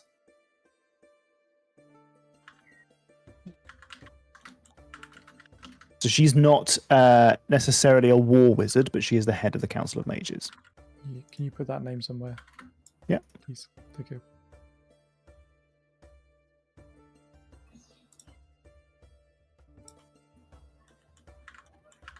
You've actually heard that name once before. Oh. You can roll a history check, see if your character remembers. Everyone Let's will see, just through do my that. notes. Just a fail. Just a fail. Oh. I don't need to because I actually wrote it down, and not even that, I've spelt it closely enough that I found it. Really? Wow. Seems busy. Uh, She's the king's right-hand person at the moment. That's what I've got written down. Wow. Eleron plays board games, or Eleron invited her to board games, but I've noted that she is unlikely to come. Oh. Awkward. Yeah. Nice. I'm impressed, honestly. This is where our note taking. am I. yeah, note taking. Normally what happens is it takes several more sessions than I realise how I've spelt the name wrong, and then I find all my old notes. All very well and good having them all digital, but if you can't, can't remember the spellings. Yeah. Can't remember the spelling, or keep it consistent.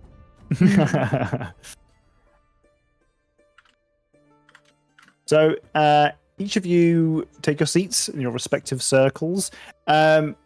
So Nurali would be welcome in the higher circle, but you are not aware of this. Thale is aware of this. There being a little bit of a sort of a looking down their nose at sorcerers kind of vibe. You note that you don't see any clerics here. No. I think I would go with Athale just because, like, that's where it tells me to go anyway as a full caster. Okay. Sure. In front of each of you, in the both of the circles, you find an agenda appears. It is half of an agenda for those of you in the lower circle, because it gets to it's like general business, and then it kind of finishes at general business. Almost like you guys are welcome to join for the like larger topics being discussed, but not the specialist stuff. Yeah. For those of you in the higher circle, when you read the agenda, the general business seems to be a lot of the stuff that you want to sort of talk about anyway. There seems to be some kind of discussion about the portals. It seems relevant. And you look at the specialist conversations. One of them is legal action against the completionists. Hey, we're an agenda item. I don't think we've been one of those before. How did they find space for us so quickly? Now, Only thing that travels faster than rumors here is paperwork. So the proceedings begin. As the proceedings begin, there is a giant kind of gong sound that seems to come out of nowhere, and every single member of the committee, apart from yourselves, stands for what appears to be a very short prayer, as the only one person in the room who appears to be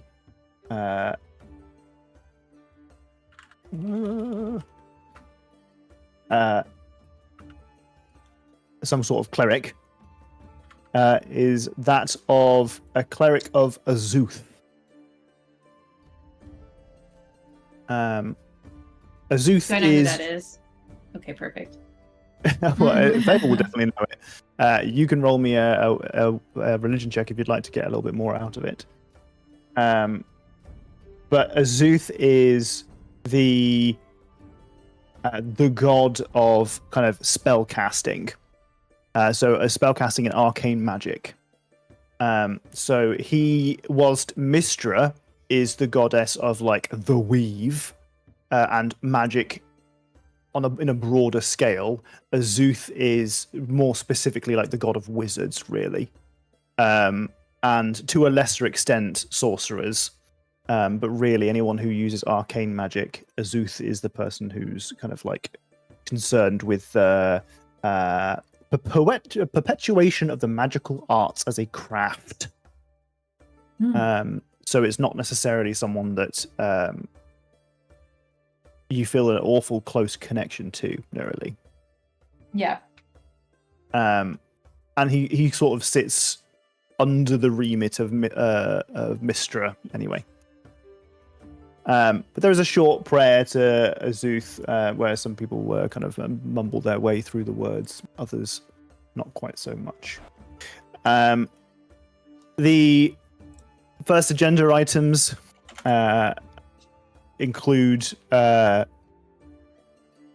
Lespira kind of introducing the agenda for today. A couple of apologies are given.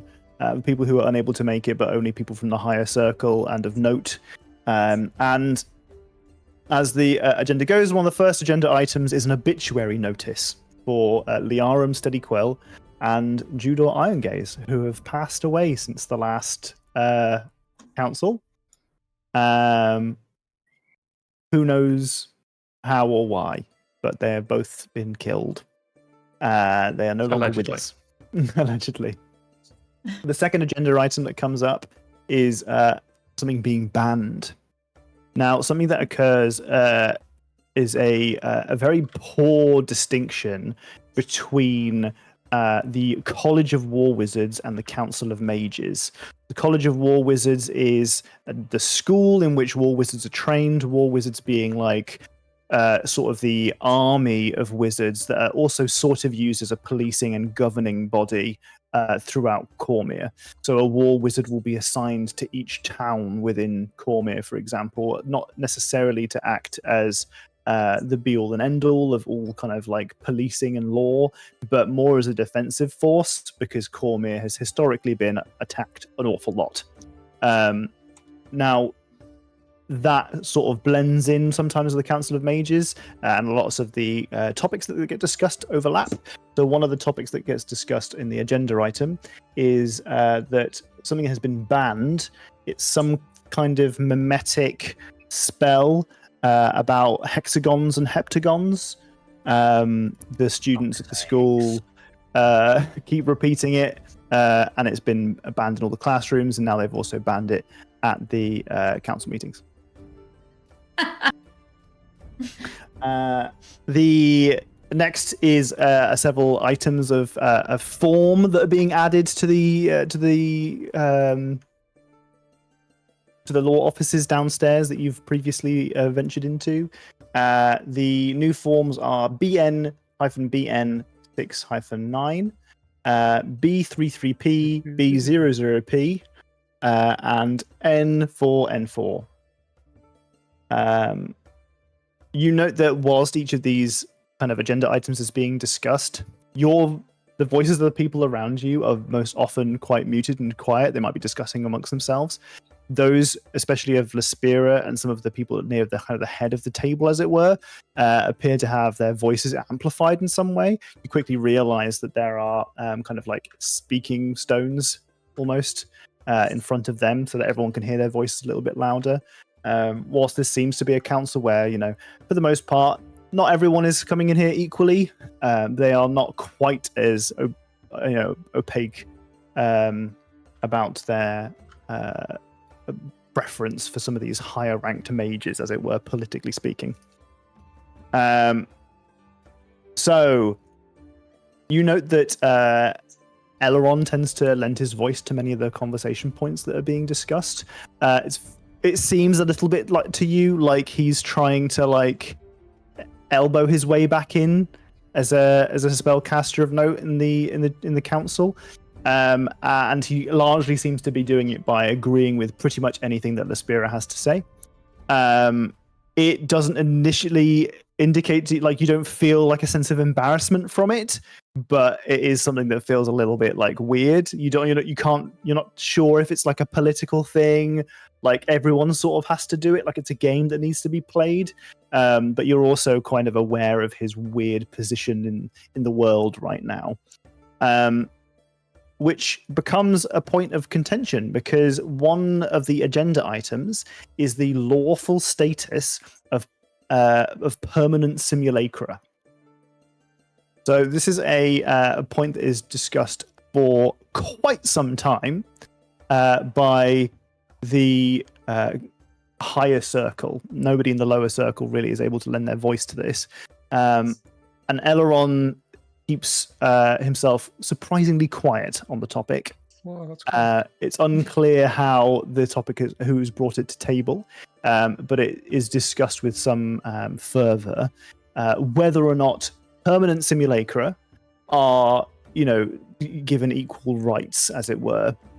Some kind of like, human rights court or humanoid rights court or sentient being rights court is being held. And a decision is sort of ruled that in order for any determination to be made, that, and this feels like a very archaic outcome, that for anyone to really have any true understanding that a permanent simulacra deserves these sorts of rights, they should have to reflect or demonstrate the same sorts of valor and characteristics that any Cormyrian citizen should be able to demonstrate.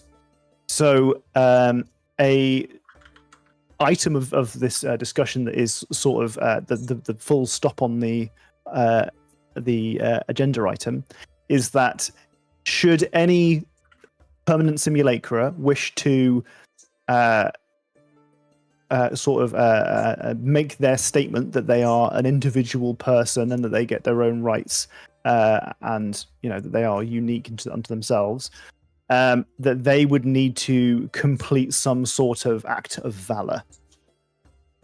And what I've done very quickly there, not very quickly, very slowly, is set up the charity campaign that I'm planning on doing this year, where you guys will be playing as a simulacra of Eleron, and you are going to have to commit some kind of act of valor to prove that you are worthy of being considered a person in the court of law of Suzail.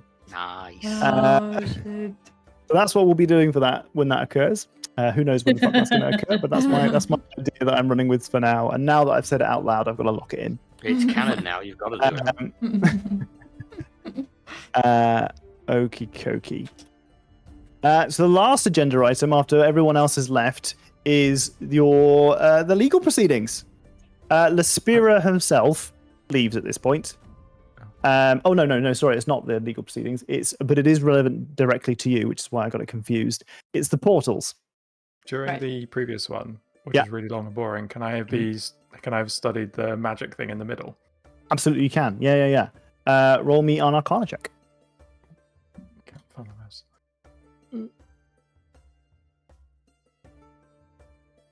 Oh, it's a good roll. So can you roll me a perception check as well? I'll give you advantage on it because you rolled so high on the Arcana check. Good. That's probably a good thing. Yes, that's a very good thing. He did a lot of thinking, but he didn't open his eyes. So with the Looked at it 26, once, then just like so you can determine everything that I described to you previously about how what this attempts to do. But you now with your study, you think you've got a pretty good feeling of how to read it. This was something that is otherwise very difficult to do. It's not something that people usually will come in here and just look up at the orb and be like, oh, it's a enchantment kind of day. Like it's difficult to do. And as you're sort of deciphering it, you think that you've got a pretty good read on how this piece of magical equipment works. You see that there is a no worries, Katie. You can see that there is a saturation of pretty much every school of magic. Now that, to you, seems to be very unlikely. It seems that almost every single color has a huge portion of this kind of sphere dedicated to itself. These clouds clinging almost to this big golden metal orb in the center of the room. You deduce that this is in some way enhanced. There's no way that all of the different schools of magic would be this kind of saturated, at one given point. This sort of it kind of comes in ebbs and flows. As one waxes, another one wanes. It's very unlikely that all of them are going to be this elevated. With a perception check of 10, you note that it occurs to you that magic from the Shadowfell has a history. Shah, at one point, had made the Shadow Weave, which is the alternative magical source for magic, which is distinct from the weave itself, sort of, ish. And that you're seeing a surprising lack of sort of purple on here. You'd hope that you wouldn't see any purple here really ever, but you'd expect to see some, especially given that that there is a semi, permanent or a scar portal to Shadowfell. There's going to be some residual Shadowfell energies, given the fact that you walking through the Artificer's District turns you into a prune. You'd expect to see it on there.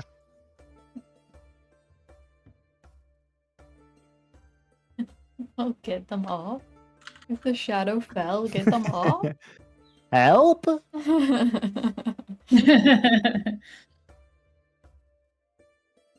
So the conversation turns to this discussion of portals, and Lespira heads the conversation, and she says, "So the point of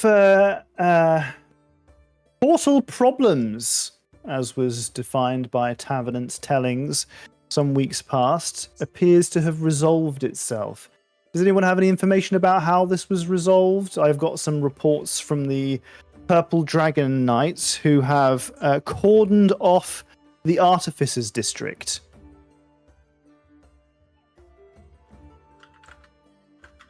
I look at Athale because I was under instruction that I shouldn't be one of the people talking because I'm too honest. Oh, you you do not want Athale doing this, but if you look at Athale, he's going to talk. No, it's more like it's less of like a look like you're gonna take this one and more of a look like, do we say anything? I don't know like what the implication is. Like she's willing to do it. We closed it. And who is we? The completionists. Ah, our next agenda item. They are in the audience today. Yes, I see them. I see their hands are waving. Like Kaiku and Oro have got like their little flag and a foam finger. Go us! I see. So you closed it, and for the council's proceedings, would you be willing to declare how the closure occurred? Of course. We, under the excellent guidance of Gup, the local artificer who helped create the portal, he led us to an anti-magic bomb of his own devising, which we used under his instruction to destroy the portal. Very nice. I see. Very After well, saving yes. him, because he Fantastic. was chained Oh, very well. Now, during your investigation of this portal closure, is there anything that you wish to bring to the attention of the council at large? I am aware that there will be a conversation that you have with our legal team shortly. I do have some information on the demise of Judar Irongage as well, which may be relevant. If it is relevant, feel free to present it to the He was Council. killed by the horrendous negative energy plane demon that he was trying to summon through said portal that we closed. Well, that will explain that, yes. So you're saying that there was a negative energy portal underneath the Artificers Guild, which you have closed with an anti-magic bomb you've described, an anti-magic bomb? That is how Under it the was described guidance to us. of Gup Padam, one of the Indeed. master craftsmen of the Artificers. Correct. Very well. Is there any other information that you wish to present to the council as a It's like- whole? Look at Neurali. I don't think so. No. This I will believe simply that go on is- record, and it may not impact your legal case going onwards, but it is a point of public record.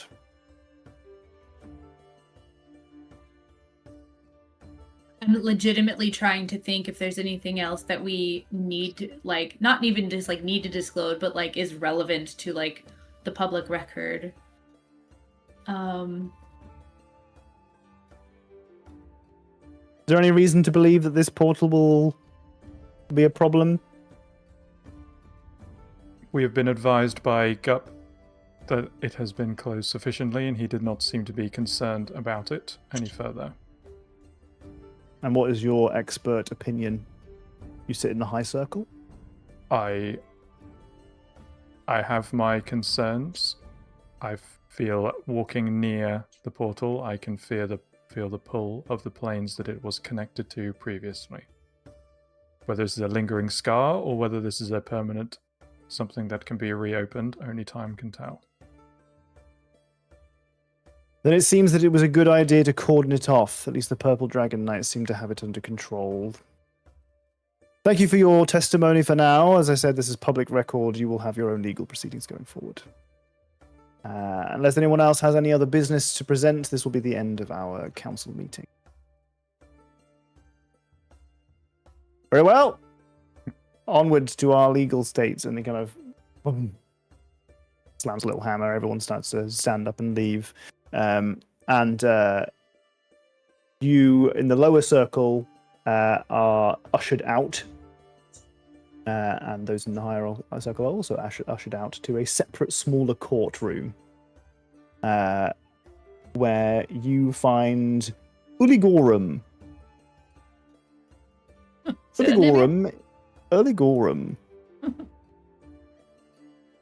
It's gonna be a good spelling of this one.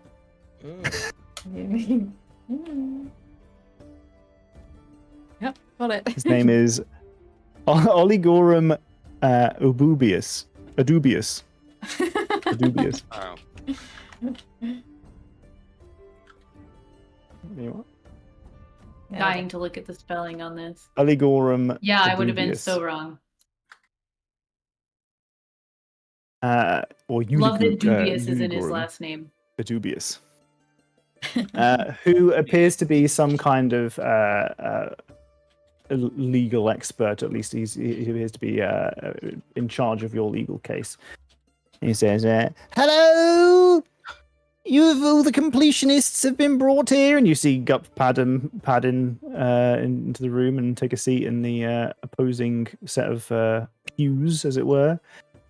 As you have had a legal case brought against you for the destruction of the workshop of Gup Padam, and your lawyer shows up, Humphrey. Excellent. And he takes a seat down next to you. Hi guys, I've got my summons. This should be an open and closed case. There should be absolutely no problem at all. I'm feeling confident. I understand that each of you are legally bound to the Adventuring Guild. We have received character statements from one Eleron Phelos and one Pearl Fluttershadow. They say that you are of sound moral compass and that you are adventurers for whom a little collateral damage sort of comes with your whole deal. That was a direct quote from Eleron Phelos, not my wording. Gup Padam, what do you bring to the proceedings? It says, they blew up my workshop. I need to rebuild the workshop that they destroyed. So I'm asking for 750,000 gold pieces. And that will cover, for the most part, the excavation. And then I'm asking for another 750,000 gold pieces for the equipment that was destroyed. And also, honestly, I'm feeling generous, so I'll leave it there. Now, please, if you would feel free to make your case, completionists. Humphrey kind of says to you, guys, this is honestly, there is no kind of way that you lose this case. As far as I'm concerned, like, this is just an absolute doddle. Everything that I've seen in the documentation and everything I've heard from you guys seems to just be complete. I mean, the public record of the meeting that you were, the council meeting that you were in which Ithale just straight up puts Gup on blast whilst Gup's not even there to defend himself. Just a work of genius. It's within the public record, and it's so easy for me to just pull as evidence. And none of it was used in any way to defame Gup. It was just statements of action. You got this easily. All I'm going to ask you to do when you're presenting this, anything that you've got here, is to not fuck it up any further. You're fine. You do the talking? No, I can't. I'm confused as to what we should be telling them.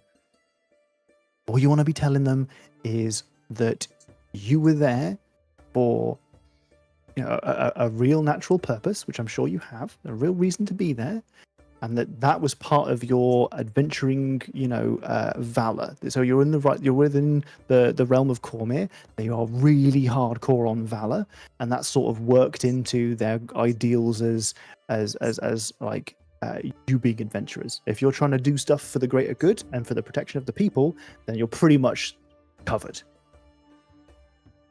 Okay. So work in the word valor if you can.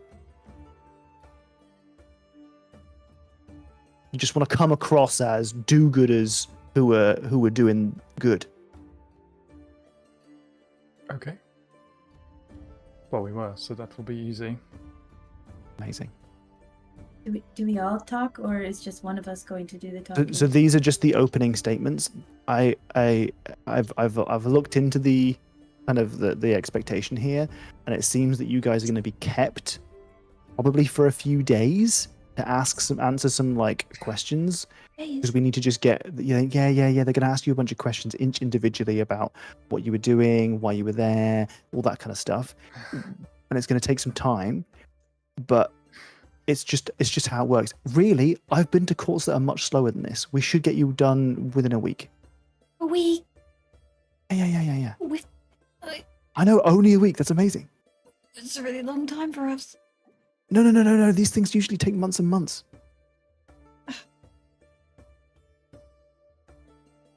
I've seen these things drag over years. A week is nothing. All you got to do right now is present a very brief kind of abstract of your case, the main points that come up. You're wonderful, you're amazing. Then you're going to have a bunch of questions thrown at you. Then we'll tie it up in a bow. It'll be easy. Would you like me to make our opening statement? Please. Please, because it should not be Me and right Hiker now. will just get really angry. It should not be me. I've cracked every part of my body trying to hold it in. I remember all the bits. God. Jesus. But Or two. I'm gonna just cast guidance. I don't know why. yeah, maybe. Who knows? That might be a good There's idea. gonna be persuasion, maybe. Just go pat on the shoulder. You're gonna do great. Yes, well, I will be presenting our opening arguments and statements. You may well be aware, recently there has been a number of portals opening upon and around the city. They did not escape our notice, as we were on our adventuring business in the city. We ran into several portals that had opened and caused all sorts of chaos. This naturally made our adventurer senses go that there is something going on here, obviously. Perhaps we could, as well-renowned adventurers, lend a hand and help the people in this trying time. We swiftly learnt that Judar Irongage had gone missing. So a particular wizard and artificer who specialized in portals and teleportation magic. We made a connection there. We traced Judar. We found Judar in Gup's underground laboratory that was extremely unsafe. It was full of corruption that we have been fighting all over Cormyr, and we proceeded to explore this underground portal factory, where we found Gup, who was chained in a room about to be eaten by a owlbear from a portal to Icewind Dale. Objection, Your Honor. She was baby birding me. She was treating me like one of her own. She was mothering me. Sorry. Continue. I apologize. We rescued you from being baby birded by an owl bear while having been chained up by your former associate, Judor. It's so much more embarrassing to admit. It's when they go, objection, you didn't save me. I liked it. Yeah, I take me like back. being birdie out there. Could Not have gone used at back the on your time, own. but okay. This is where we learnt what had actually been happening in this facility and the original purpose and how it has now been corrupted from Gup. And Gup devised a plan for us as the only way we could possibly close this portal that was creating all of the other portals across the entire city, bringing in demons and elementals from all other planes. This is something we were also familiar with, having fought off several elementals from another plane alongside the Purple Dragon Knights. We then proceeded further in, and we recovered the arcane bomb device, the anti-magic bomb that Gup advised us we should use in order to close this portal. And when we arrived at the portal, we found Judor there opening it, and it started to open onto a horrendous place with a horrific demon. The horrific demon reached out and crushed Judor instantly, killing him. And so we used the anti-magic bomb, as Gup had suggested we do, in order to close the portal and prevent that horror escaping into Cormyr and Suzail. And then You get a nudge from Humphrey. Say the word valor. We believe this was an act of valor on our behalf, selflessly putting ourselves in harm's way to protect Suzail and all of the citizens of Cormyr. You get a round of applause from Humphrey, and weirdly, Gup also gives you a round of applause. Look at this guy. He did say that this was how he was going to get his insurance money. So he might feel like literally we're- just be like, I don't want to do this, but I have to. I feel like we're part of like some kind of insurance fraud scheme. Almost exactly what is happening, yeah. And surely he has insurance for his own building. Anyway, Accidental damage. Completionists. Completionists turn into... you get a lot more money if fraud your investigators. insurance is through the adventuring. Premiums, dude. Premiums. Dude. Gup gives a brief statement as well, and he says, "My Artificer Guild workshop was destroyed. It fell into the earth and has now been submerged by the ocean and the Artificer Guild runoff. Thanks to the actions of the completionists, though they did save my life, they have been appropriately rewarded. My workshop, however, is in a complete state of disrepair and needs a lot of work on top of the excavation. I must only claim on my insurance that the adventuring party, the completionists, were responsible for the destruction of my workshop, and their actions directly influenced what is now an incredible amount of money that is required in order to return to functioning capacity.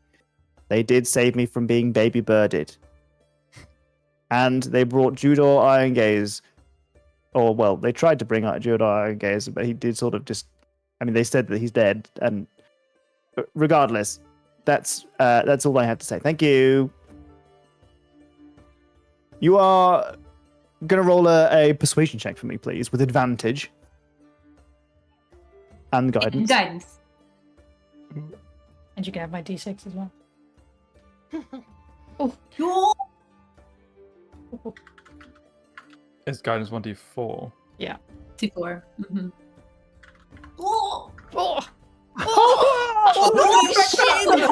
That's it. Guys, I need to announce I'm retiring from D&D. Shit. I've peaked. It's never getting better than this. Oh my god, that was amazing. Oh, Yeah. wow. Wow. Holy shit. That's a 30. Oh, Clip it. Jesus Clip it. Christ, that's a Flip it. 30. That's a 30 with all perfect, like, max numbers and Uh-huh. all the rolls. That's brilliant. Wow. Oh And my a god. persuasion modifier of 0. Yeah. Yeah. That's true. Holy shit. Fucking hell. This is the Brilliant. most persuasive Athale has ever been in his entire life. Ever be, ever. I will ever be, yeah. I'm not sure it's possible for Athale to ever reach a higher number than this under any circumstances. Brilliant. You guys are sort of carted off, but you can see that the Oligorum dubious it nods with like kind of ease, being like, oh, this is going to be a doddle, this is going to be absolutely no problem. Like, you can feel quite confidently that he's going to be able to get you through this. Unfortunately, Humphrey was correct. There's still, the proceedings require you to be held at the Artificers, not the Artificers Guild, sorry, at the council, so that you can be properly investigated, which means taking statements from each of you. It might involve interviewing people like Eleron and Pearl as your character witnesses. It involves an awful lot of paperwork, and these guys have other things to do on their day job as well. So you Can't be are released on bail. no, you guys are carried away to what are really not super comfortable cells, and kept there for several days. Whilst you're here, can I object to this? you absolutely can. You are currently at the royal court of Suzale, the capital city of Cormyr, surrounded by wizards and the Purple Dragon Knights. So you're welcome to contest. But you've been reassured that you're going to get the several days. Yeah. It's also a civil matter. This is not a criminal matter. They shouldn't be allowed to do that. This is not the modern world. Do you need to I do love that you're like, this is a civil case, actually. Thank you. This is a fantasy world in which you guys are owed. Logic would still work. No, you guys. A civil case wherein an entire city block was collapsed in on itself, which I think becomes more than just a at least civil case. also been carted off to cells. There was no counter case. No, I'm not having that. There was no counter case brought to Gup, so Gup's walking free. Over the next 7 days... I'm going to get the banish spell and I'm going to banish Gup. No, don't banish him. That's the too next easy. 7 Don't days. fucking break his kneecaps. Well, the problem with banishment is that you come back and you take a bunch of damage, so I think he would die, actually. Good. You guys are interrogated over a variety of days. You're not far away from one another in the cells, so you can have conversations, but you aren't in the same cell each. No, because it doesn't even mean we're like being isolated, so they can check our story. Like, we can still communicate our story between each other. No, you're being. Well, that's true. Yeah, that's not very. That's not very well thought such a dumb system. You have been brought away. You're as possible. You are isolated before you are questioned. And the questions are, for what purpose were you in the Artificers District? How did you know to look for Judor Iron Gaze? How did you disrupt the portal system? What was what was causing, what creating the portal system? And how did it extend onward to the rest of Suzale? Why was it not just one portal? Who contracted you to investigate the portals? Like, there's quite an extensive investigation that's being done, and it becomes very clear to you that actually part of the reason that this is being entertained is that the council is trying to investigate the underlying arcana of the state of affairs. They have identified that this portal system was more than just one portal. And it doesn't make any logical sense to them as spellcasters, or you really as spellcasters, that one portal opening would also involve several hundred portals opening throughout the city over a course of several days. Like, that just doesn't make sense. You can cast teleport, and casting teleport doesn't also teleport somebody else, 2 miles away from you. How would you know? Wow. A valid point. If a wizard teleports in a forest, does somebody else teleport somewhere else?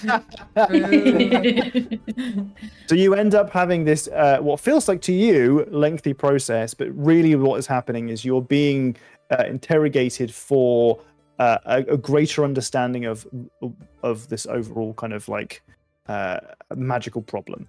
It's Interrogated being- for academic purposes. yeah. It's being presented to you as Gup is suing you, and that he is. That's true, but this is, you suspect, a case that could be quite easily thrown out.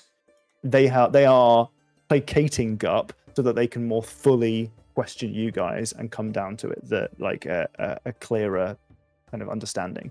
After the first day of questioning, you guys are quickly moved to a much more luxurious suite, and you are looked after with a lot more kind of care, but you are still sort of expected to stay in the building. Expected or forced?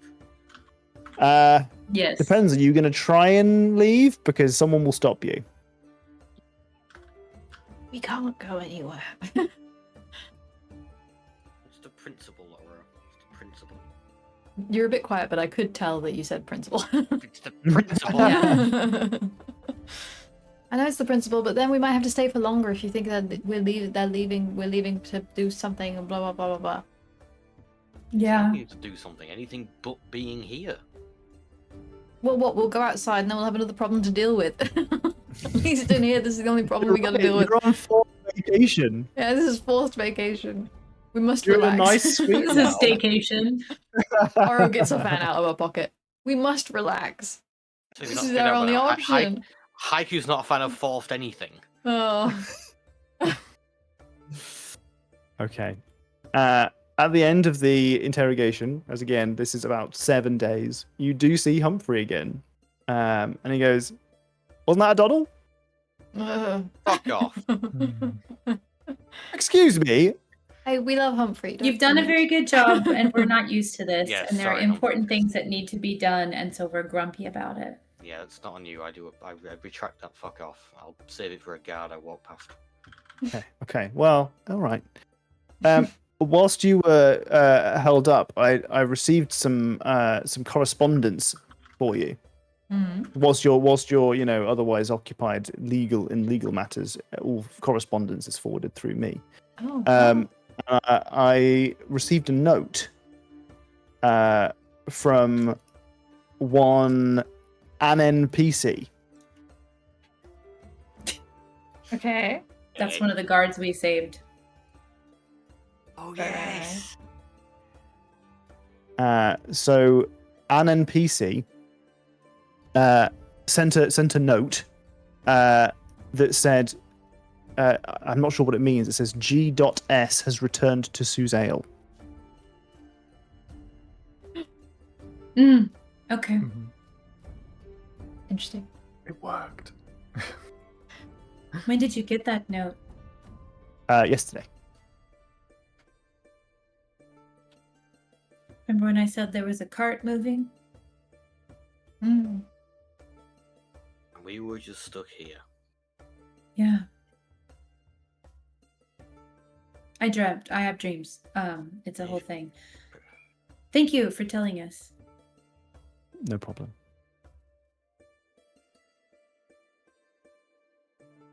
Do you still have the note? Oh yeah, sure. He hands it to you. Take it, put it in the bag of holding. Actually, should we destroy this? Probably. Wait. Let me look at the handwriting. Examine. Zoom in hands. It's a very, Perception very, check. very dark purple pen. Suspicious. More like it, does it match the writing that we know is Aureus's, and if Yeah. not, then that's a good Yeah, sign. you could look at that too, I suppose. Useful things, you know. What do I have to roll, sorry? A perception check. Hell yeah. Guidance. I said it before she rolled. Not a good roll for an Oro on all things considered. Plus Still a 13. good roll. Jesus. 18. I blame Docs. He sucked them all Yeah, up. I did. Yeah, you did. Trained as a good Sorry. roll. Love of my life over here, guys. Just to be clear. That's the best impression of me that she can do. You don't think that this is like Ulrius's handwriting. This isn't the Alabaster's handwriting. Like, you don't recognize this. In fact, this looks like someone who's struggles with their writing. Okay.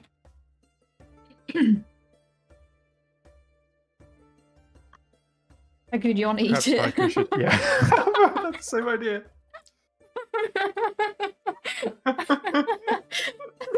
Me It's doing like a candy. prestidigitation, like thumb snap with a flame, and then. Oh, you're gonna eat it? Yeah, now it's roasted. Ooh. Well, I hadn't burned it yet. I started to, like, I was gonna reach over with the little fire, and then was like, Caramelized. Oh, gourmet. maybe it'll taste like marshmallows. I'm just gonna turn into ash. Yeah. And then prestidigitation to clean the ash, so then it disappears completely. Nice. Wait, Who thanks. knows where it goes? I don't know. Well, Humphrey says to you, "It's been a pleasure, guys. Next time you need me for well, your legal stuff, I suppose I'll see you then." Yeah, we know how to get you now. In the best In the possible meantime- way, I hope I never see you again. It's possible. It's possible. In the meantime, I'm gonna go home and rest on my well-earned honey. Thanks very much again, guys. Nice. And he turns around and disappears. That is how you've been paying him. You will never have honey again for the rest of your entire life. What the fuck? That is, We stole all our honey. that is So the payment that you've had for your fey creature lawyer, the bear, half man, Humphrey, has been siphoning off your honey for the entirety of your life. How does one siphon off honey? You Very, don't very get Just honey imagine you anymore. go to make tea and you dip the dipper in the honey and you go to drizzle it, Dry. and just before it reaches the drink, it just poofs out of A existence. little just tiny portal disappears. opens underneath the drip. Yeah. It looks You like it's move it, it been in just there, goes you don't around. get it. Uh-huh. It's actually Humphrey who's Humphrey. caused all the portal problems. Yeah. Okay, so we need to Okay. somehow tap into the honey plane. There is a Well- one-page RPG called Honey Heist where you play bears and you have to. Yep. Yeah. I think I heard about that from Tortu. I think that came Yeah. up once. I think so. That makes sense. I think they played it on Critical Role. Oh. Mm. Well, either way, our game is going to end there, guys. We've wrapped up whatever silly, boring legal procedures you guys got stuck in. You have been trapped for 7 days whilst the world around you has changed. Yeah.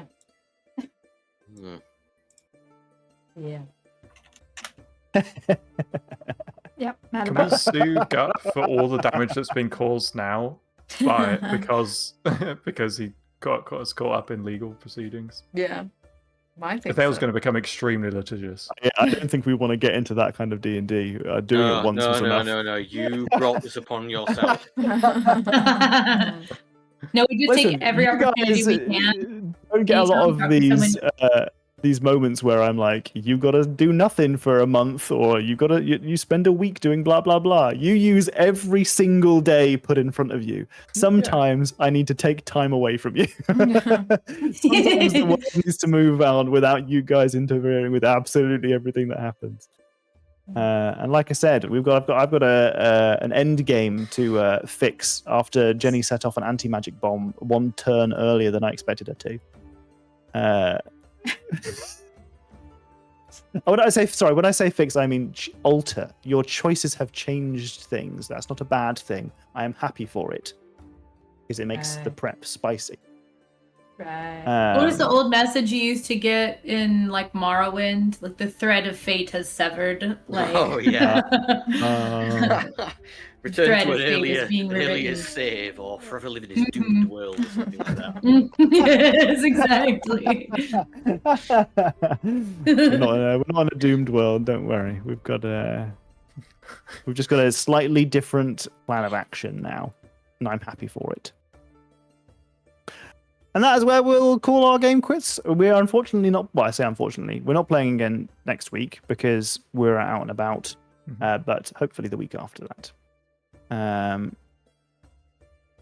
Thanks very much for playing, everybody, and for dealing with my awful puns and jokes, etc. They weren't awful. Did you like They were the immaculate. ban? The Did you like the what? The spellcasting what? ban? The ban with the hexagons and heptagons. Hexagons and heptagons. Yeah. Oh yes, Yeah. yes. Yeah. Oh my god. I never realized how often those two numbers were said next to each other until that became a thing. And now I'm just like, I can't escape it. I can't escape it. It's everywhere. What is I happening? had a starter question. Good couple of months back now. And by pure chance, all the answers in the starter question were rounded to those exact numbers. Because that's just how it had 1/3 and sixths involved, so 6, 7 constantly came up.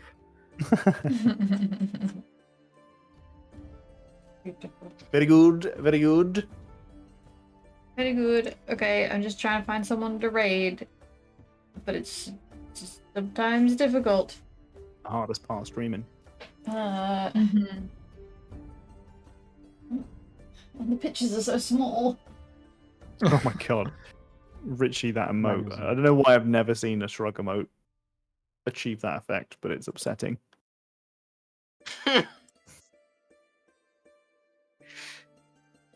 Okay, we're gonna raid these people.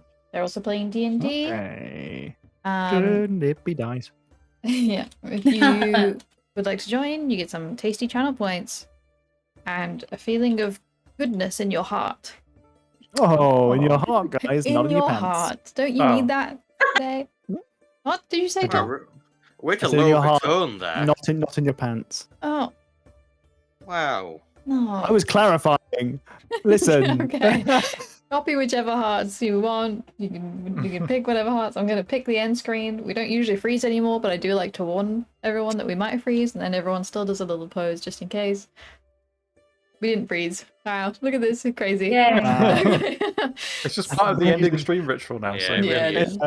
Yeah, It's as ingrained as beep boop is. it's true. Boop boop, my bad. Yeah. Boop boop. Oops, says it wrong. Fucking hell. I don't say it every week, do I? Okay, we'll see you in Oh. 2 And to weeks' be time. fair, she did say beep boop one time. And Yeah, I then- did. I got That it is wrong. true. I got it wrong. All right, bye everyone. See you next time. Thanks for hanging with us. Bye. Bye.